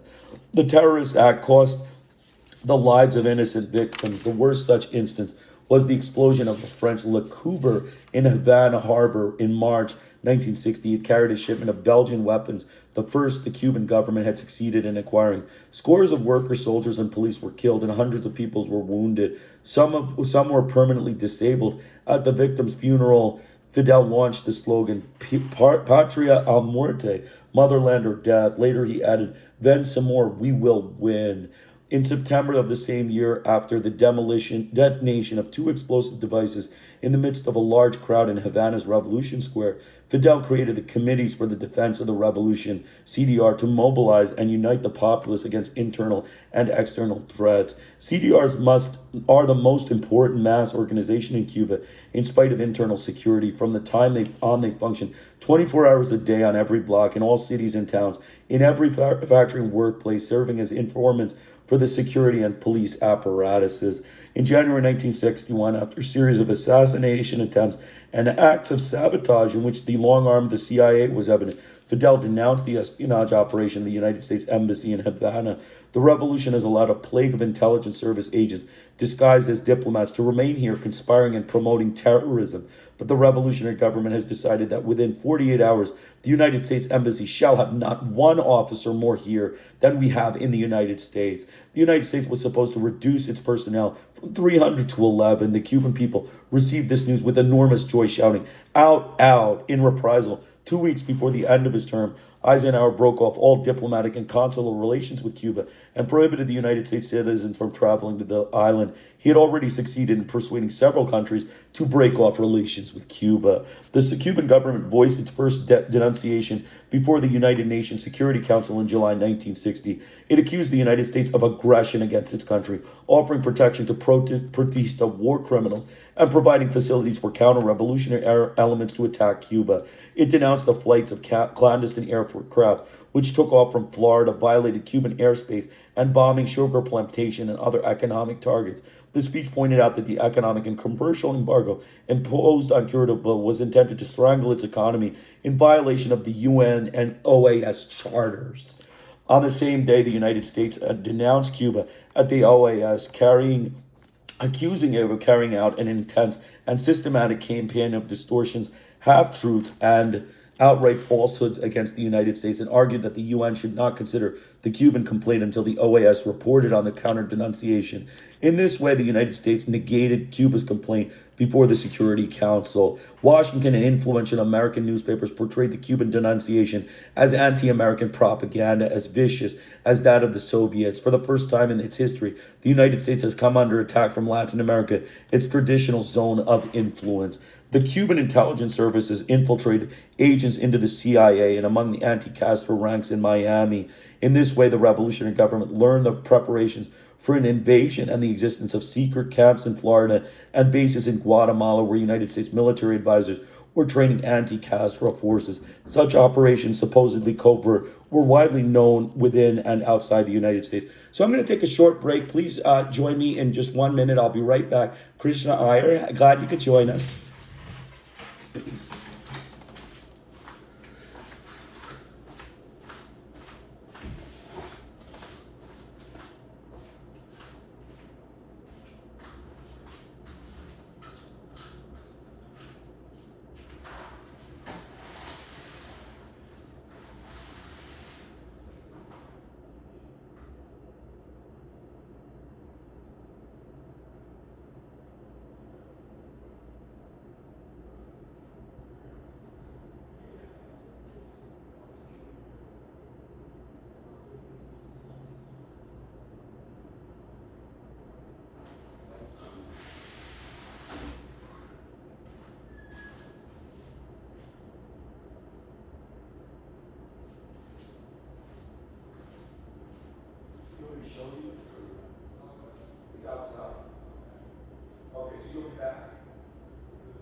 So continuing on,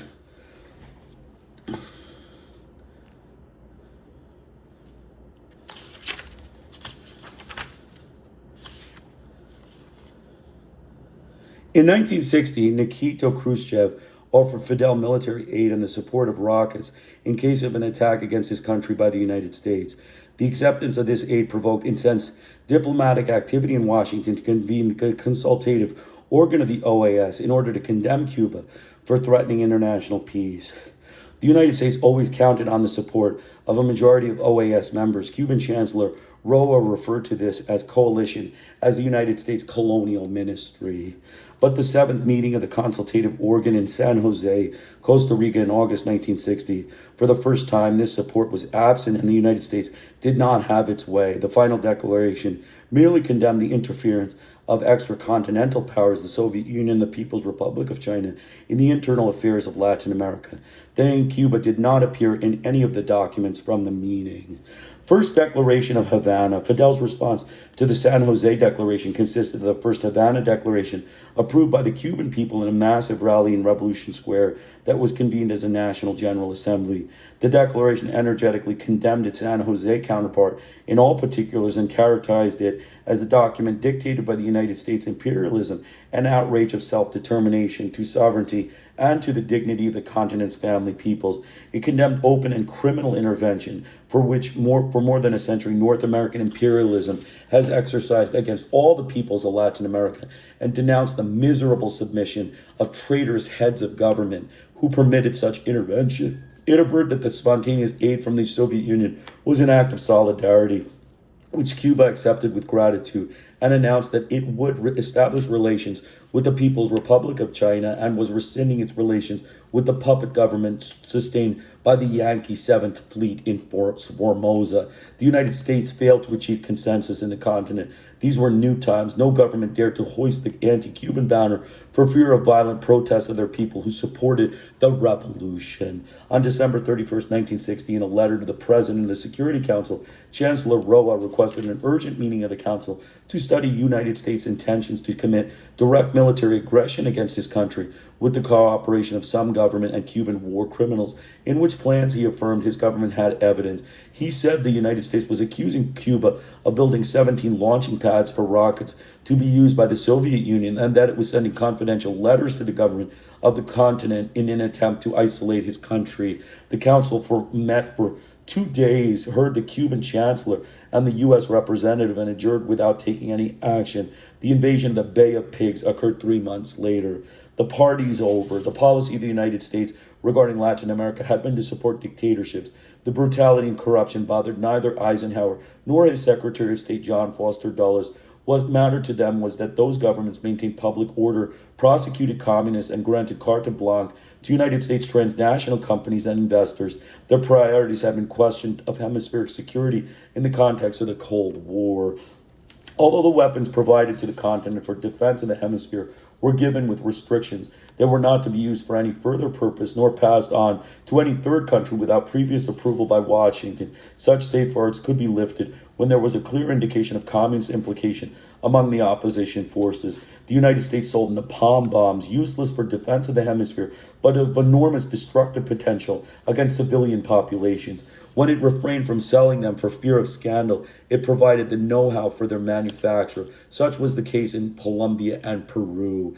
Eisenhower invited on separate occasions Batista, Somoza, Perez Jimenez, and Trujillo to Washington and gave them a state welcome. Intern Congress applauded them in joint sessions of both houses, a high honor rarely conceded, and the Pentagon decorated them with the Order of Merit, the highest military distinction. 2 months after the brutal bombardment of Cienfuegos on September 15, 1957, by Batista's Air Force, a ranking officer of the United States Air Force visited Havana to decorate Colonel Carlos Tabernilla, head of the Cuban Air Force, who was responsible for those genocidal bombings. The people denounced this gesture, the broad political and military support for dictators, while verbally defending democracy, offended the democratic elements throughout the continent. They accused the United States of a double standard. Washington cynically explained that its policies reflected an unrestricted respect for the principles of non-intervention. The people's resentment and growing anti-Americanism and anti-imperialist feelings exploded when Vice President Richard Nixon arrived in Caracas and Lima on a goodwill tour in 1958. He was greeted with stones, spit, and insults. Dulles was ready to send the Marines to rescue him. Such incidents in friendly nations surprised and bothered Washington and worried members of Congress. They showed the degree of deterioration in relations with continent and the effect of the Eisenhower administration's lack of interest in and ignorance in Latin America. In February 1980, during the last year of his administration, Eisenhower undertook an impromptu and futile tour through Latin America. He visited Argentina, Brazil, Chile, and Uruguay. The New York Times commented the trip had gone fairly smoothly, with only two incidents that marred the massive and warm welcome the president received in all capitals. This was not the picture of the tour through the Southern Cone, painted by Townsend Hoops, the biographer of John Foster Dulles. In Buenos Aires, Eisenhower was taken by helicopter from the airport to the United States Embassy because of hostile demonstrations, complete with riots and bombs, and had been organized by the Peronistas. In Montevideo, anti-Yankee student protests were disposed with water cannons and tear gas. In Chile, student criticism of his policies forced Eisenhower to call an ad hoc press conference to explain them. And in Brazil, the fatal airline accident of the Navy band intended to entertain the banquet hosted by Eisenhower in honor of Kubitschek added a mournful touch to the visit. At the end of 2 terms, Eisenhower's image deteriorated as a result of his failures in the international arena. In the context of the harsh confrontation with the Soviet Union, Khrushchev boycotted the summer meeting in Paris attended by Eisenhower, British Prime Minister Harold Macmillan, the French President Charles de Gaulle, and he withdrew an invitation to Eisenhower to visit Moscow because of the downing of a U-2 spy plane over Soviet territory. The incident was strongly criticized by Congress and influential newspapers since it diminished the chances for relaxing of tensions with the Soviet Union. Furthermore, while Eisenhower was en route to Tokyo, the Japanese government announced that much to its regret, it would be unable to receive him because of the violent popular demonstrations his visit would provoke, rendered it inadvisable. Eisenhower left office satisfied and convinced that on his watch the communists had been unable to gain an inch of ground, forgetting that the communists already had a firm grip on North Vietnam. He did not suspect that Cuba, blazing a revolutionary trail traveled by no other Latin American government, would shortly become the first socialist state in the Americas, allied with the Soviet Union, to break nearly 150 years of United States hegemony in its zone of influence. When Eisenhower left the White House in January 1960, the United States confrontation with Cuba was already irreversible. The revolution caused profound unrest in the hemisphere. The meeting of the cumulative organ of the OAS called to condemn Cuba and provoke it, proven to be a failure, and relations between Cuba, the Soviet Union, and the communist world were becoming closer every day. As John F. Kennedy assumed the presidency, preparations for an invasion of the island were in full swing. Cuba was also a concern for Latin America. Cause of concern for Latin America. The revolution was of deep unrest among its peoples and presented great challenges to the governments. Fidel was poking the wounds of the endemic situation of inequality, social justice, and enormous unsatisfied needs. The armed movements were beginning to emerge and intent on following the Cuban example. The masses applauded Fidel's strong confrontation with the American empire, the ways he put an end to dependency, and his policy for giving preference to the Cuban people. Fidel was an icon and a source of inspiration. So that's it. Masters of War, United States, Latin America, and United States aggression from the Cuban Revolution through the Clinton years. I'm going to just make some comment. So we can see this is, basically, Fidel Castro. He hated the United States. The United States hated Fidel. The U.S. government, tried to assassinate him hundreds and thousands of times. They tried to assassinate him. They bombed, they napalmed the sugar plantations in Cuba. They murdered the people in Cuba. They supported a genocidal regime in Batista's regime. They supported genocide among the Batista. They supported napalm and bombardment of the Cuban people. He said very clearly, the United States are racist terrorists. The American government are racist terrorists. That was Fidel's words, and that was his communication with the U.S. government. He wanted nothing to do with American hegemony. He wanted them, he thought that they were, bleeding the country dry of its resources, raping and pillaging the land, murdering the people, repressing the people, and committed war crime after war crime against the Cuban people. And the United States continued to, wage a war of aggression against Cuba, and a war of, racist aggression and racist murder and terrorism against the Cuban people. And that's what we learn at the end of the words. And we'll come back tomorrow and continue with more of the information. I'll give more background. Again, please download the book at my book link.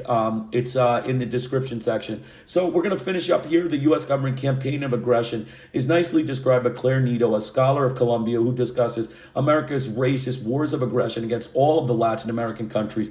We discuss the military dictatorships of Brazil, Chile, Argentina, Venezuela, Cuba, Panama, Uruguay, Paraguay, Guatemala, Honduras, Nicaragua, and El Salvador. Please download the book at the Google Drive link provided in the description section.